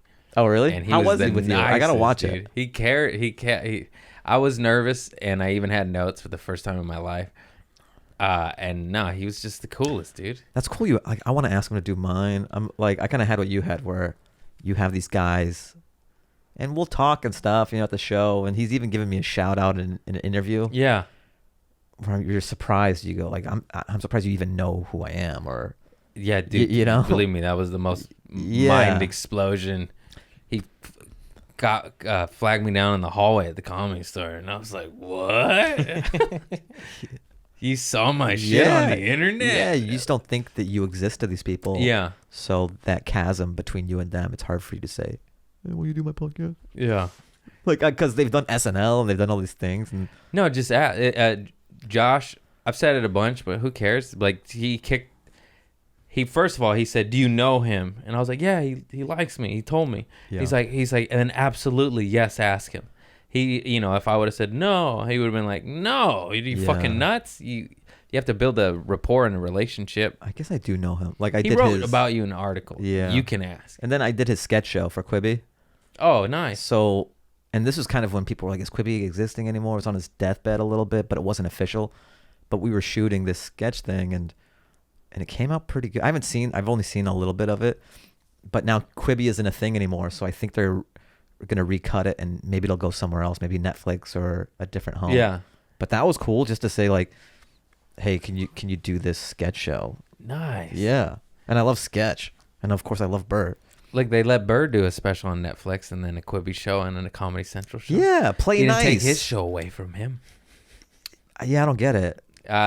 It was petty, is exactly what you just said. Just like And it's only going to bring more eyes to the Comedy Central shit. it's a bad look. It's Yeah. bad for business, and I think it's just speeding up the sinking when you make moves like that. Yeah, it'll make all the big dogs be like, "Oh, he's my friend. You treated him like shit."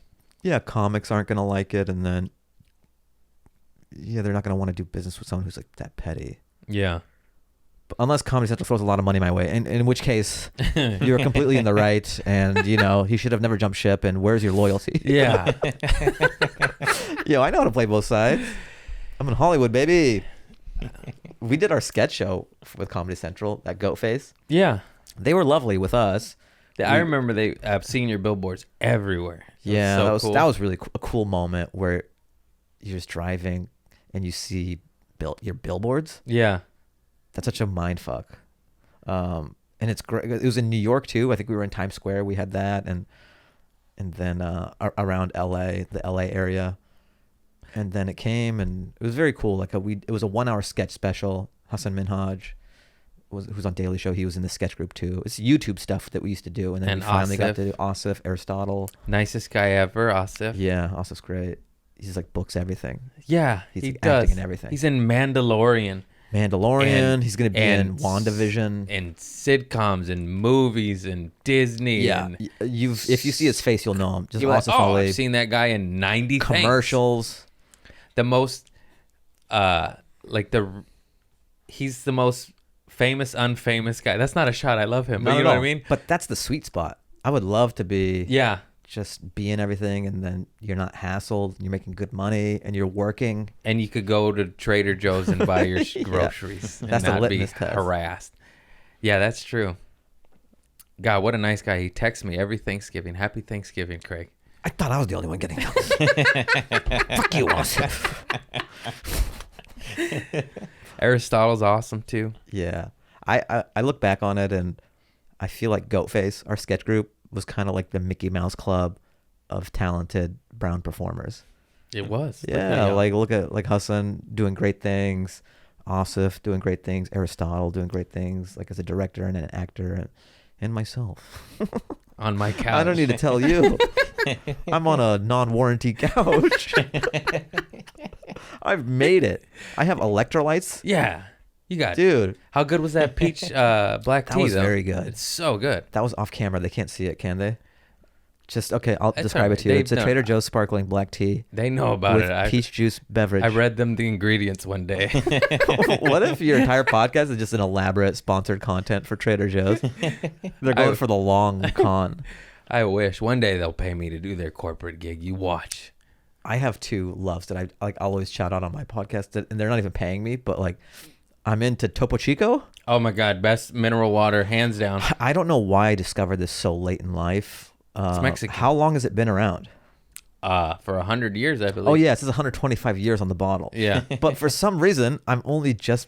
Why were Mexicans being so covert with this I delicious believe beverage? Coca-Cola bought them up. And that's why and we're seeing probably them. brought them to the States and Walmart and Targets now. Okay, glass bottle, Topo Chicos, all about it. Lime. I do the lime. It Okay. tastes like It's good.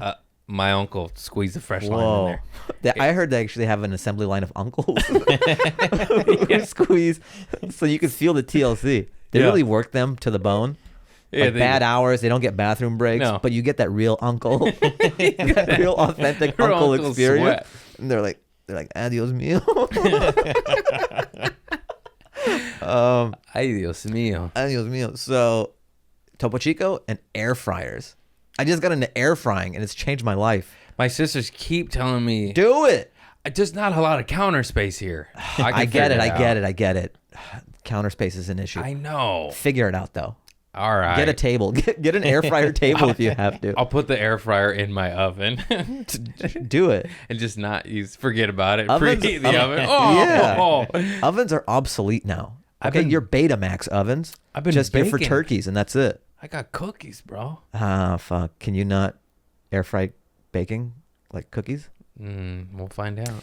All right, I didn't think about the baking angle. I hear the benefits of air fryers. I always plug Gayuaki. I always call them Gayukaka. I still don't know. I how always to- call it bukkake. and people look at the conversation ends after I rave about bukkake. Yeah. Yerba mate, bro. Yerba mate. Oh, good grief. That's a tea? Yeah. It's in a tall can or hot tea. It comes in many shapes and forms. What does it do? Is it just a taste thing? It or? tweaks you up, but not like coffee. Like you don't get the nervous twitch.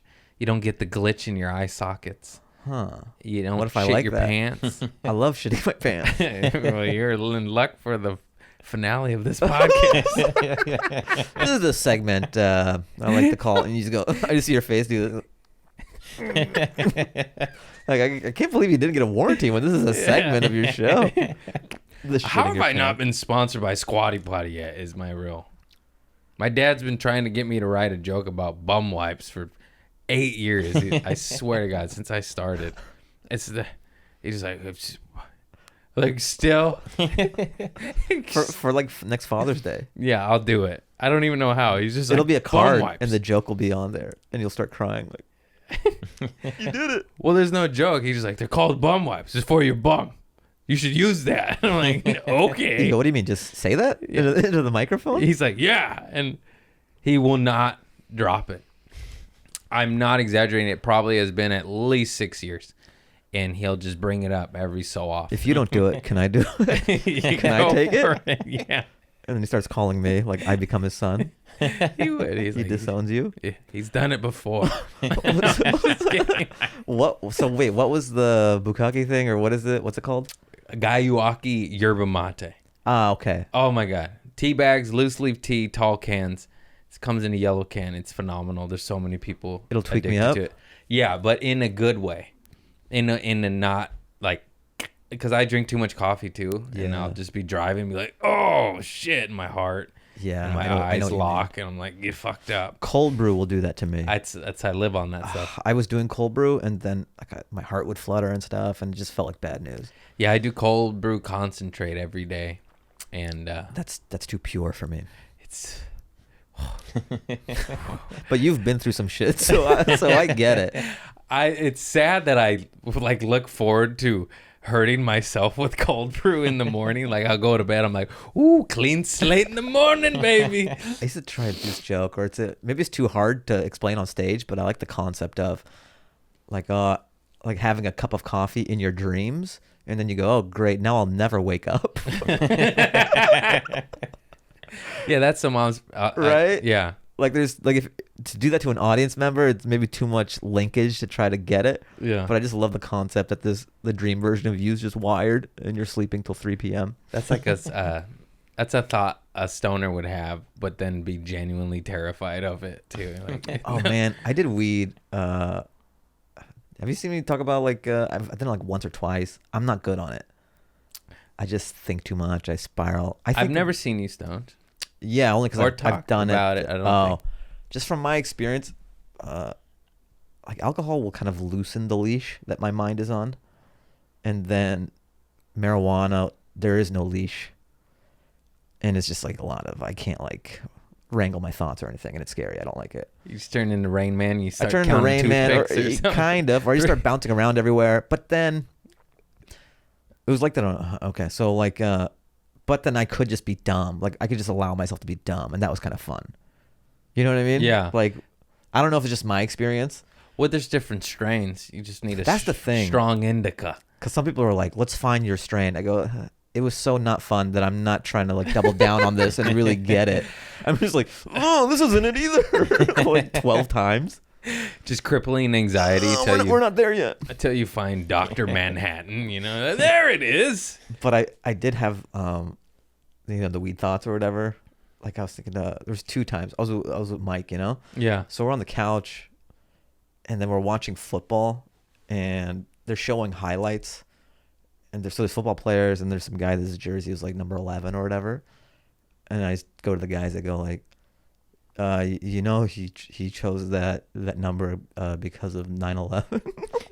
Like, this is the dumbest shit in the world, you know. But it was in my mind. I'm like, this is so great. Yeah. Yeah. And then I thought like, maybe this is a good stew joke maybe, but I go, do you think that you know, when they were planning 9/11, it was probably like planned, or you ever notice like the 11 kind of looks like the towers, right? Yeah. Like, is that an Easter egg? Is that like a subtle thing no one has caught on? Like, did they choose September 11th because the 11 kind of looks like the Twin Towers? And like, were they planning it for the 10th? And then someone in the back was like, what if we waited there? Symbolic. Just what like the 11 it kind of looked like. That is pretty much standard stoner thoughts. Yeah, that's Yeah, so mandatory. it- That's it- mandatory. It was stoner fun thoughts. for that. Yeah. And look, I'm not trying to get canceled or anything. It was just the stoner thought I had. I want to say I'm not for 9/11. I'm staunchly anti 9/11. Yeah. Yeah. Yeah. I remember hearing this joke, and the guy said he wrote it on weed. I don't remember who did it, but he's like, why do birds like live in the ghetto? They could just fly to the nice neighborhood. And he's like, I wrote that joke when I was high. And I was like, yep. Because I'm like 90% sure I thought that too, but then forgot that. Because that's just a stoner thought. That's Yeah. a perfect example of a stoner thought. Then we were at Cantor's as well, so we were still kind of high. And then the song's playing, everyone's talking, no one's really paying attention to the song, but for some reason I'm really keyed into it. It's that song like taking care of business all the time, and they just keep on saying taking care of business, and then I'm like, do you guys think that they're done taking care of business? Yeah. And did it kill? No, they weren't listening to the song. Like, no, actually, they weren't even listening to me. Yeah. Oh, yeah. I remember being really like quick and witty in my group of stoners. I don't know if that was necessarily, but I was the guy. That's when I first thought like, oh, I could do stand up. Like I'm killing. And then I would say it to my friends, I think I'm gonna do stand up. They're like, you can't do that. And I'm like, oh, dream killer. I think a lot of people say you can't do that because they're jealous that you're making the jump or you're trying. Yeah. I was very protective of me doing stand up because like I had an engineering job and I didn't tell anybody at work that I did it, because when you're on your way to work towards your dreams or your goals, so many people choose not to do that and do the sure thing, that when they see someone doing what they kind of want to do, it makes them question themselves. So they'd rather be like, why are you wasting your time? They scoff at it. They scoff. Yeah. They Be scoff like, until okay. they scoff until you prove them wrong, and that's just human nature. So whenever people scoff at you chasing your dreams, just know that it's human tendency and it's not real, and it's more of like a projection of this person not wanting to look inward instead of really authentically celebrating you trying to do this thing. Yeah. It's easier to be like, this guy thinks he's gonna. Well, all right, dude. Good luck with that. This guy's got a screw loose. And then unfortunately for stand-up, you'll be like, you'll see in 10 years. You'll see. Yeah, it's such a slow 10 burn. years. And you'll see. It's such. I'll I be like, remember wow. I went to my 10-year high school reunion, and so you talk to people you haven't talked to for a long time, and I'd been doing stand-up for a while, and you'll have pleasantries and small talk, and there was this person, and they're like, oh yeah, so you're doing stand-up and everything? Oh yeah, you're out there in LA, and you're making enough to survive. And that just struck me as odd. Like, fuck you, bro. Survive. Like, the best I can do is survive. Yeah. Like, not thrive or... Have you heard of Kevin Hart? The guy makes a pretty penny. Yeah, not that like I'm in Lambos or anything, but just like the survive was so indicative of their mindset. Yeah. And how they viewed what you're doing out there. I didn't tell anybody at first. I didn't tell my mom and dad, and I didn't invite them to the first show because I wanted to do it first. Mm-hmm. Because I knew they're just old school. Like, no, you got to go in the carpenters union. You got to swing a hammer. Yeah. You got to, and they don't have that in their mindset, which I understand too, because their parents went through the Great Depression and all that. It was different, and it was just like, just get a job, work. And now we don't have to do that. Like, you can make money off anything. Yeah. I think it's foreign to them. There was a blueprint. You do X, Y, you get Z. Yeah. And stand up, especially from my parents as well. They're from Afghanistan. It's not like that was a path.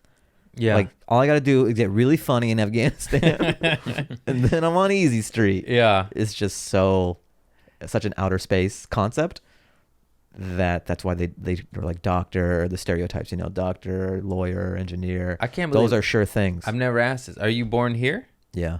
Okay. Yeah. Seattle. What? Everett, Washington, if anyone knows the area. When did your parents... Evergreen Hospital. Nice. If you want to get very... I give you... Mom, what time was I born? I was born in Harbor City. Ooh, that's a good one. Yeah, that is. It's kind of rowdy neighborhood. Ooh. How old were you? I mean, how old were your parents when they came here? I think my dad... I don't know exact how old they were. My dad was kind of in his 20s. 18, he came to America first time. And then... either he came to Minnesota first or North Dakota. I know he split his time. Like he got a math degree first, and then he got an engineering degree after that. Gotcha. Yeah, and then my mom came in her 20s.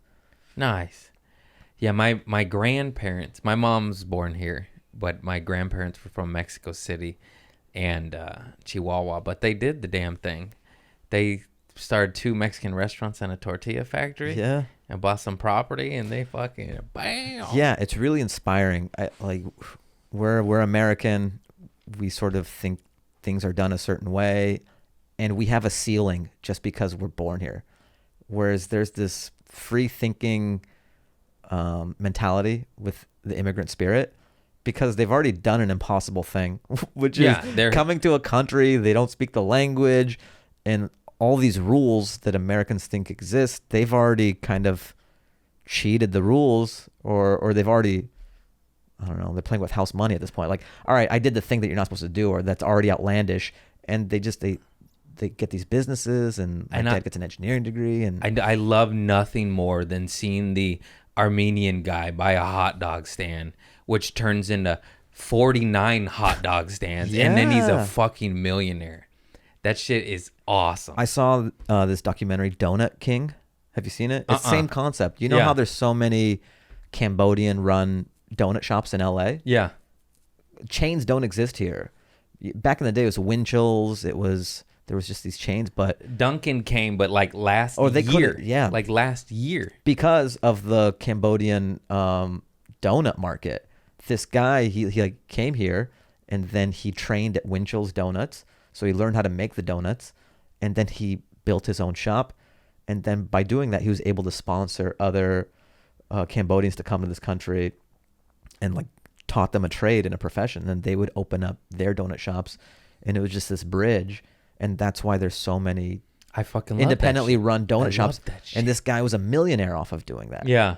And you just tell an average American, like, hey, tell a kid, say, open up a donut shop. And They'd be they're like, just- no, I'm going to be a TikTok star. Yeah. Like, the TikTok is more attractive. Yeah. But, The donut is the safer bet. yeah, death by 1,000 paper cuts. Like, it'll eventually add up. I love it. And you could, whether you're cleaning fucking toilets or a pencil pusher, like if you just play the game, and then I love how they buy the building too. They'll own the liquor store, live above it, or rent it out, and then the Lexus, it's all owned. It's like a video game. Smart. It's so badass. All right, I get this. Now we could do this. Yeah. That entrepreneurial mindset, it's really admirable. It's essentially what we do too. Yeah, you forget that we are our own business. We're a business. It's odd because we're just an individual, Yeah. but we do have all the same arms of like a business. Like you have merch, and then exposure. You might have a great product, but how do people see it? Yeah. So now you have to put your marketing hat on. How do I get on Joe Rogan's podcast? He's done it. I've done it. That's so cool. It was cool, yeah. How long was it? It was like 2-3 hours. Okay, I that's wore a diaper. I've always thought about that. Like when you do Rogan, you better not have to pee or poop. I imagine they have to take a pee break because It depends how big you are. Like He'll just end it on me. I 40 I minutes didn't even in. want to chance it. That would suck. You go, do you think I could pee? You'd be like, oh, we should just wrap it up here, and it's like 30 minutes in. That would suck. And you'd be like, no, I can hold it. Yeah. And then during the podcast, it's like, tell me about your childhood. It's like, It's happening. It's happening again. God, that's so cool. Yeah, that was fun to do because that's like Tonight Show. That's like the Tonight That's Show the 2.0. Tonight Show. We don't have Johnny. We have Joe. Yeah, it is. It I've really done is. 3 late nights, and doing Rogan did more for me than any of those late nights. When back in the day, that was the model. You do a late night, and then you're like famous. You're rich, famous. and you made it. Yeah, that's so cool.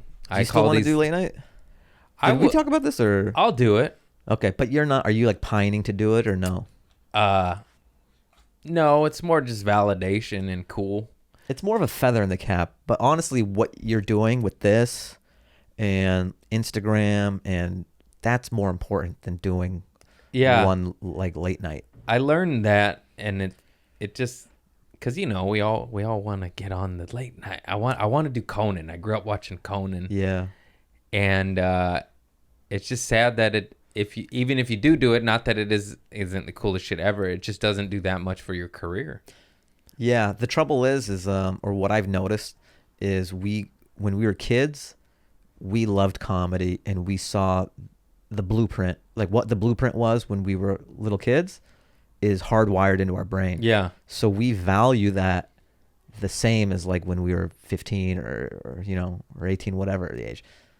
And the thing is, media changes, the way things, like the blueprint changes, but you still have that locked in your head. So you wanting to do Conan so bad is like little kid you wanting to do that. Yeah. But practical, nuts and bolts you, it's You're not, like, how it do doesn't. I get a viral TikTok? Honestly, like getting a viral TikTok will do more for you than Conan, even though Conan feels much more satiating. You did Conan, right? I've done it twice. Yeah. Was that your favorite one? It was cool because I grew up on Conan and I love Conan as Oh well. my God, dude, I love Conan. It was cool to do. My first email and AOL username was Conant O'Brien.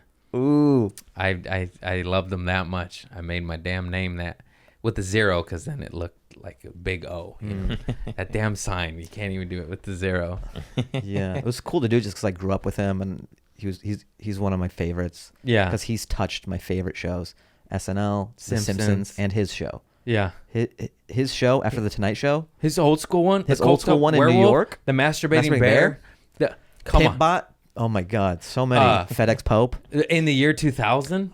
Come Yes. on. In the year. Oh, man. Oh my God.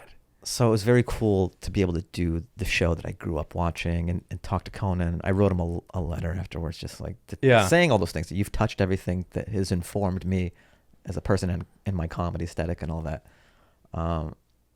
Yeah, it was cool to do. And then remember when NBC merged with like TBS and they had the rights to Walker Texas Ranger? Oh, and he my pulled God. a Walker lever. Remember that shit? And it would just like distribute a different kick, Walker. yeah. And what was it? Wasn't there one with Haley Joel Osment? And he's like, "Do I have AIDS? I don't want to die." Or what was it? It was some catchphrase where it's like completely out of context. But I just love that he'd be talking and just go. Yeah. And then did you see the one episode where Chuck came on set and he's like, "That show ran for 10 years and I don't appreciate you making fun of it." And he kicked Conan into the box. It was so cool. Oh, man. Yeah, it was so experimental. Yeah. Is that a word? Experimental. Yeah. It is on this podcast, let me tell you. Now We we're gotta even. nip it in the butt. Yeah. That you could have gems like that. Yeah. They're just so out there that it probably wouldn't work at the Tonight Show time slot, but they could be as zany as they wanted to be. And he had that one same goofball balding character that I think he's one of the writers. was he? Yeah, because you would I just see. remember going, like that guy. He reminded me of your character Stu a little bit. I don't know, maybe not. Just he looked like a rat. That's really fucked up.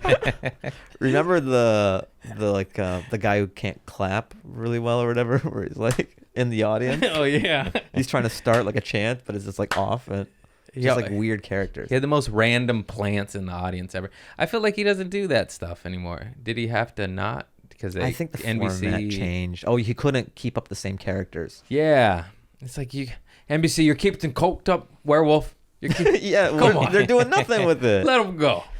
Let him go. Next week it has a sitcom, Coked Up Werewolf, just Tuesdays. And who was in that writing room? Funny thing about werewolf. What if he was coked up?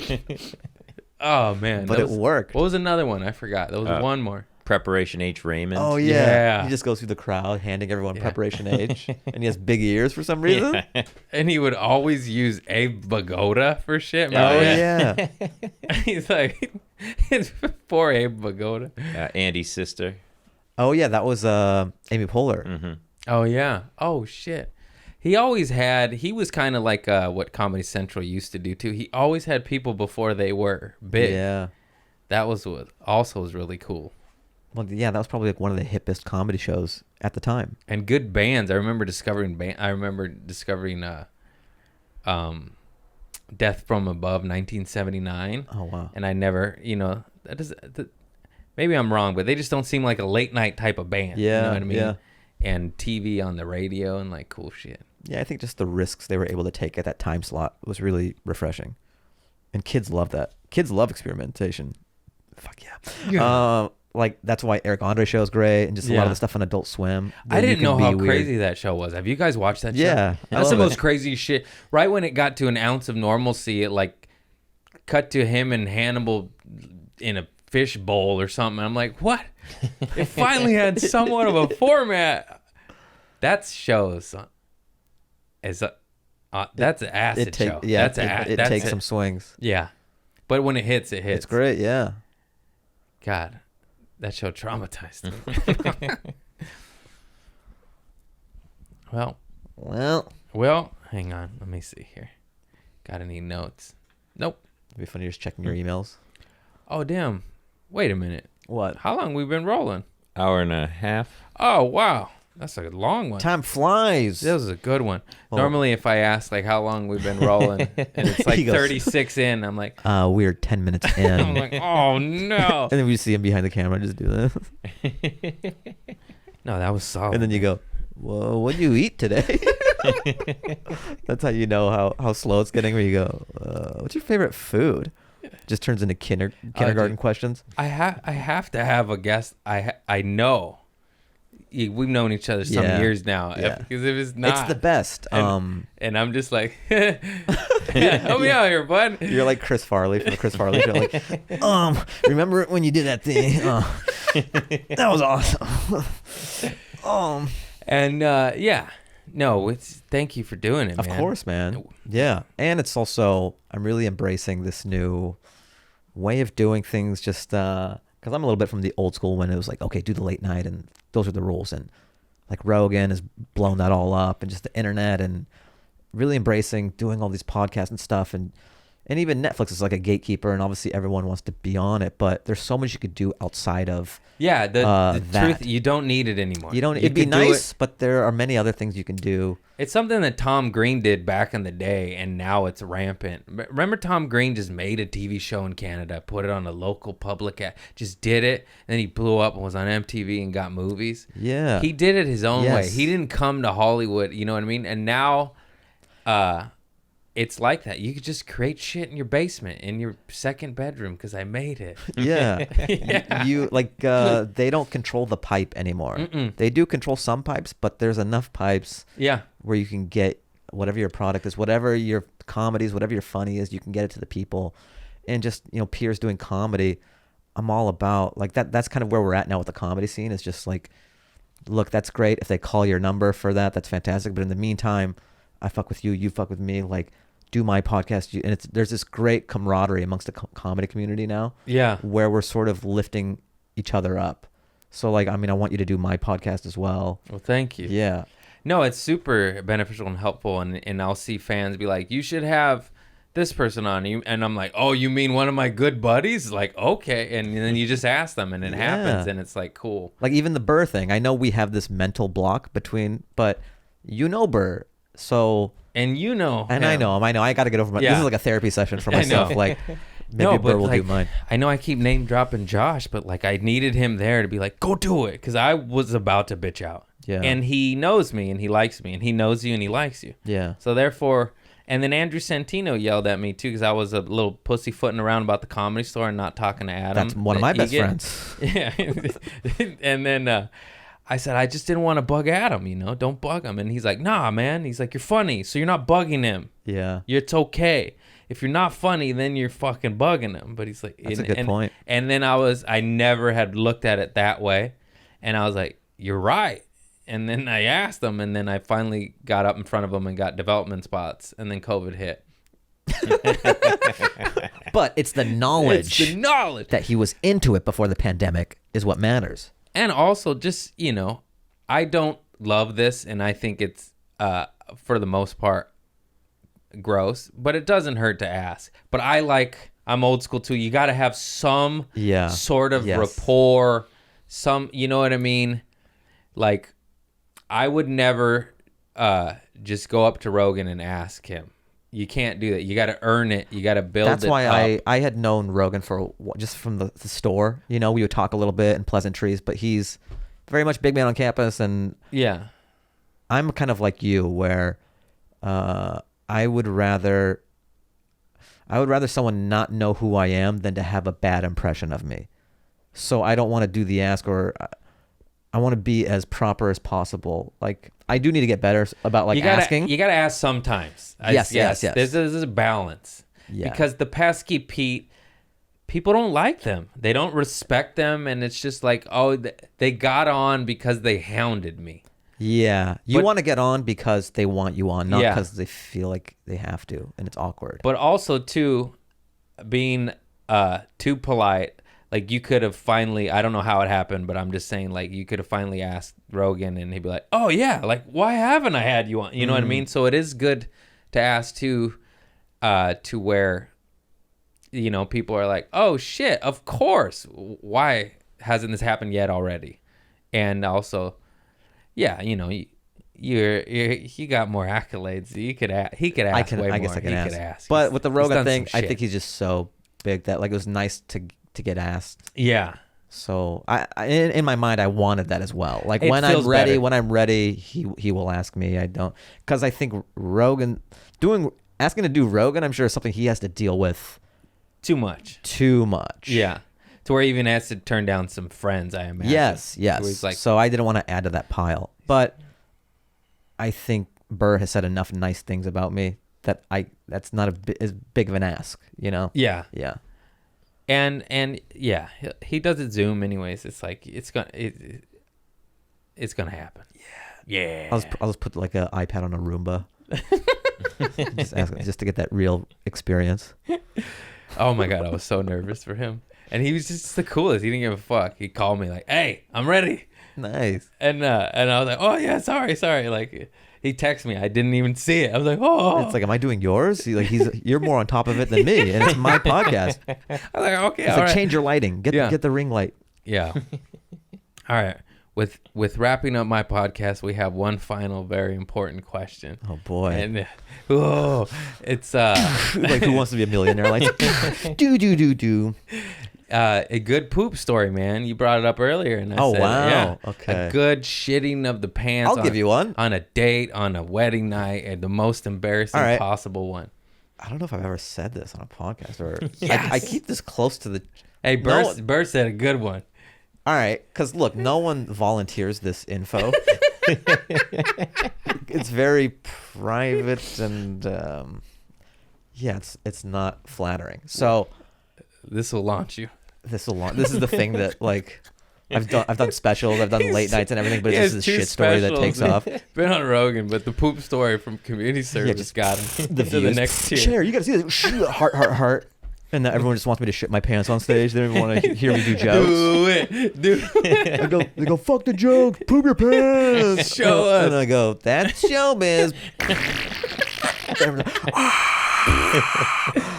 Yeah. And then I leave, and they're like, they're doing an encore. They want you to go back out there and shit your pants. And you're like, oh, it's I go, all right. acidic tonight. Damn it. Give me that sloppy Joe. He's coming back out. Thank you for coming. And this guy's the best. Third show. I got his album on vinyl. The B-side. Yeah. It's like jazz. It looks like a jazz album, but it's just sort of like trumpet sounding. I'm farts. not. I am proud of this. Fuck it. I had CDs of farts. A 99 real authentic farts. Now that's what I call farts. and it had names, and we used to listen to it and laugh. And at the end, it had even songs like Beethoven or Farthoven. It was like, it would be all, you know. And I listened to it until the CD was unlistenable anymore. It's almost like Weird Al was too highbrow for you. Yeah, They go, could we interested you in this Weird Al? And you go, just the farts. yeah, I need something more bass. Oh my god, 99 tracks it had. It's a lot. Why not 100? Well, did they leave you wanting more? Yeah, I don't know. It was 99. Great. It was great. All right, I'll tell the story. So I had moved to LA. I was living in Long Beach, so I'm working at Boeing by day, and I'm doing stand-up comedy at night. That's like a 45-minute drive. Yeah, it's Trader kind of like Joe's. So I'm The doing the Bowens. double life thing, and I'm new to LA, so I don't know the freeways that well. I have a Thomas guide. I'm dating myself here. We didn't have, I had Thomas guides. I thought I was the only one. Yeah, I had a Thomas guide. So Yeah, like if I got lost, L2, you got. It's not simple. You got to go to the back. yeah, it's a thing. and It's it a tells you process. like L2, and then you go to this page, and then you line it up, and you see the map. And All right. sorry, No, that's okay. I was just so happy. Someone else Thomas knows what a guide. Thomas Finally, guide we're is. bonding over Thomas guide. So, I was doing some show in like the Valley or something, or maybe it was Hollywood. Maybe I would just loiter at the Improv. You know, we're not going up, you're just hanging. Yeah. And then I would have to drive home. So I'm driving home to Long Beach after a night at the clubs, and I'm driving, and then I kind of have to go to the bathroom. I feel it, you know, and I'm on the freeway. Uh-oh. So I pull over, and then I go to a gas station because I'm from Seattle, and like this is what you do.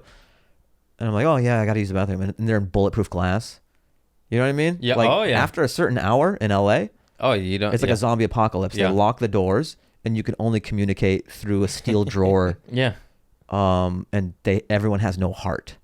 They don't give a fuck about your Yeah. situation, your bowels. They don't. That's your problem. You're no longer a human. You're just like a shit zombie. Yeah. So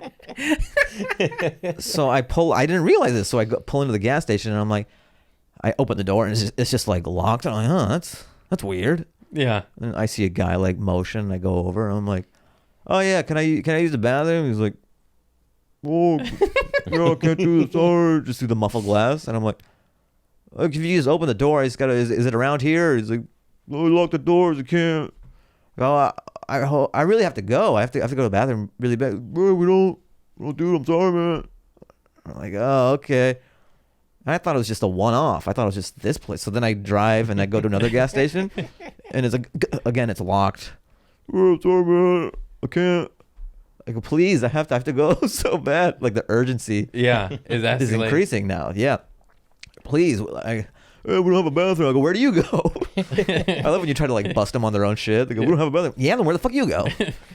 He's like, yeah, I can't help you. I shit on these chips. Yeah. So then I just realized there's nowhere open. The only places that are open is a gas station, and I have to get home now. I just have to make it home. Oh no. So now I'm on the freeway, and I'm just like, and I'm driving to Long Beach. It's quite a trip. It's 45 minutes. So I'm just driving, and you feel it coming, and then you you clench it, you know? You think physics is going to stop it. So I just make it really hard for him. I'm like, okay. So it's a lot of battling, a lot of battles. I've had lots of Just battles. willing it to, willing it to stay. And it starts to hurt. It starts to hurt. You're getting cramps. You're like, oh, it's and just, you're like, what is that? It's just stuff moving in here. Yeah, it's a mental game as well. It's like childbirth or It is something. funny. You're just like, no. I'm just fighting this thing tooth and nail. So I'm driving, and I have a stick shift, right? So I have to put the clutch down, and that gives it a moment. Like I can't be tense the whole way that's there. not good. I have to switch gears, and you know, I clutch too hard, it could be game over, right? So I'm having to like press in and also clench. So I make it to Long Beach, man. I'm on Redondo Boulevard, I think. Like I was living on 3rd Street, so it was just kind of like a straight shot down Redondo Boulevard, and I was so close to home, you know. So I'm driving down this thing, and I'm holding it in, and then it just like kind of came out a little. I've never had this happen to me in my life. This is a new sensation. I think I was a baby the last time this has happened. So this is foreign to me. Like I never used to rage at a frat. I've never pooped my pants as an adult. I've shit on multiple parents' carpets as a full-grown All male. right. Well, I wish I had your experience so that I wouldn't. The first time is the most traumatizing. very It's like doing humbleizing. ayahuasca for the first time or something. Yeah. Like I don't know what this feeling is. Just feeling the weight of your, like you never feel the physics of your pants like that. Like I've never felt that kind of stress around my thighs. So it's just kind of like hanging there, and then I'm just like arching my back because I'm not gonna sit. So I just have like a hammock of. You just have to surrender. No, I'm not gonna pancake it on my seat. So I'm just kind of like arched. I'm arched up. It's not a lot, but enough to relieve the stress. So so you still got it the wasn't demon. a full evacuation. Okay. All right. But some came out. All right. Okay. So I'm like back arched. This is impressive as I retell it because I'm doing stick shift. Yeah. I'm doing like a arch back, and it's a few blocks, and I get home. All right. So I park, and then I get to my apartment, right? And now I have to, I use this line in my special but like I have to Dexter these pants. I have to like get rid of them, put them in a trash bag. I have to go. Yeah, so now I get rid of these pants. I don't know if I went to my apartment first and did it, or if I did it, like I had basketball shorts or something and did it while I was there. But there was some sort of covert op where I had to get rid of these poopy pants. So you made the other 80 made it to the toilet? Yeah. Oh wow, It wasn't a full. control, man. It was enough to relieve the pressure Yeah. and to buy me some time to get home. I would have released the Kraken, bro. Oh. It would have been over. Oh man, I'm just proud that it was contained in the pants. There was and I was able to dispose of it, but I felt like I was murdering someone when I was trying to get rid of these pants. Just I hope no one, the neighbor saw me and they would just know that I'm getting rid of. Yeah. Just put it in a Oh, Ziploc hey, bag. Martha. How are you? Hey. Just taking out Taking out my trash. 2 a.m. My buddy shit in his underwear and threw it out the window when we were kids and forgot about it, and then found it later in the backyard, and like all these bugs have eaten through it. And he's like, oh, Jesus. And he just said, the circle of life. No, I think I told it on Patreon when I pooped at Not My Home.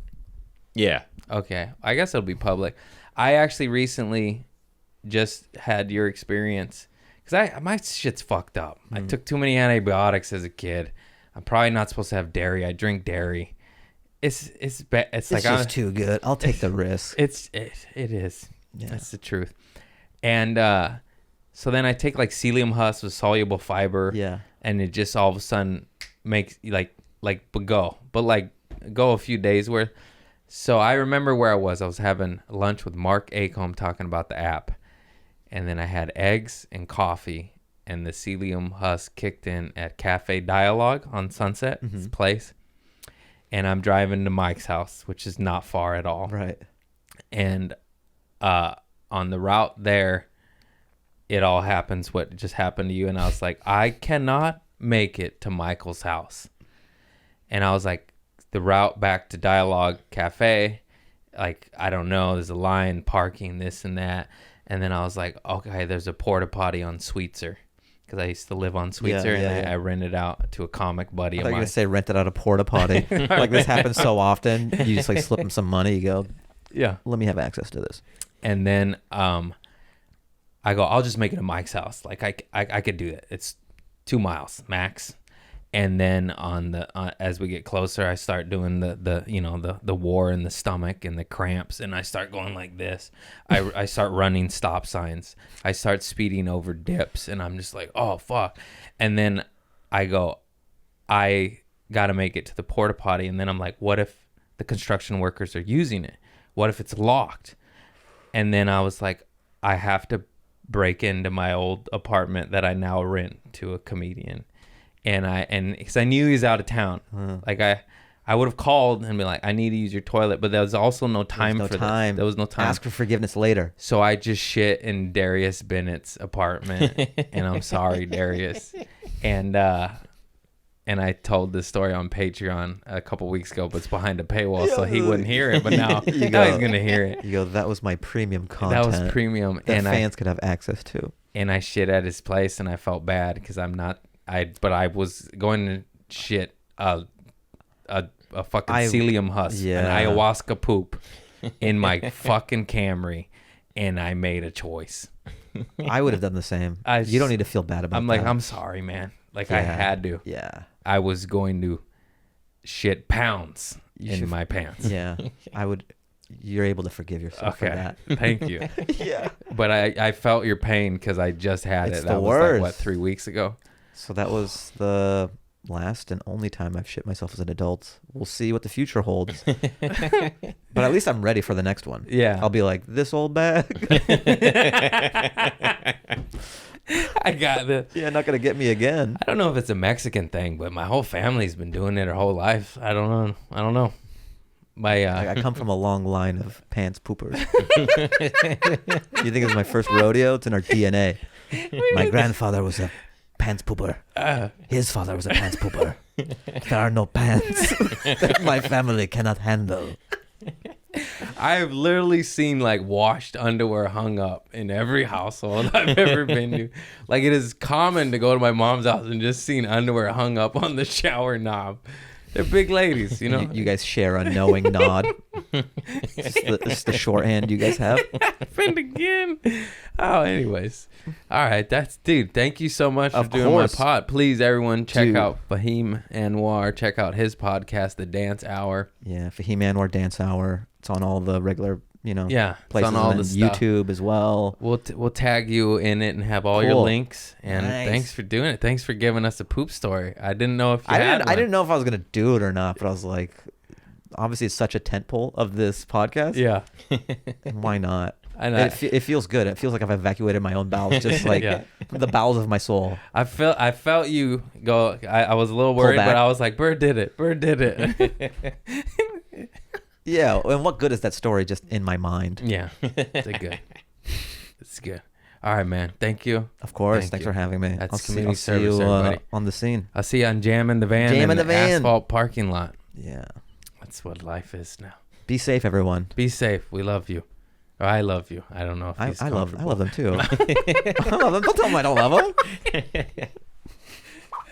All right, everybody. Thank you so much for listening to Fahim Anwar on Community Service Podcast. And you know what we do. We're plugging our app, baby. Comedy Showcase app is on iTunes, not Android. Got to get out of the red. And it's a subscription-based app. It's an app you pay for, and guess what? All of the money goes to the comedians on the app. Isn't that something? It should be how it is for everything. Oh, this cute cat just sleeping on me. Fuck the app. Look at the cat. Look at the cat. How am I going to... Oh, you're so sweet. Anyways, this app is doing good things, and if you are a fan of stand-up comedy and a fan of supporting most of them starving artists, this is for you. You get laughter, you get content, and the money, 100% of the money right now goes to the artists on the app. And Boo is just nibbling on my nutsack right now. Anyways, Comedy Showcase app, get it. If you don't like comedy, what are you doing here? That's it. I love you all. Thank you so much. Look at this kitten. Merry Christmas. Happy Hanukkah, Kwanzaa. I'm Christian, so I say Christmas. Merry Christmas. Oh, this kitten is so cute. Okay, I'm Jewish. Happy Chanukah, as Smokey Robinson just said. Did you see that viral video? No. It's Hanukkah, Smokey. Come on. Everyone knows that. I did it. It's spelled two different ways. One with a H, one with a CH. Okay, English. Get over yourself. Oh, okay. I love you all. I'm just going to pet my kitten. Adios.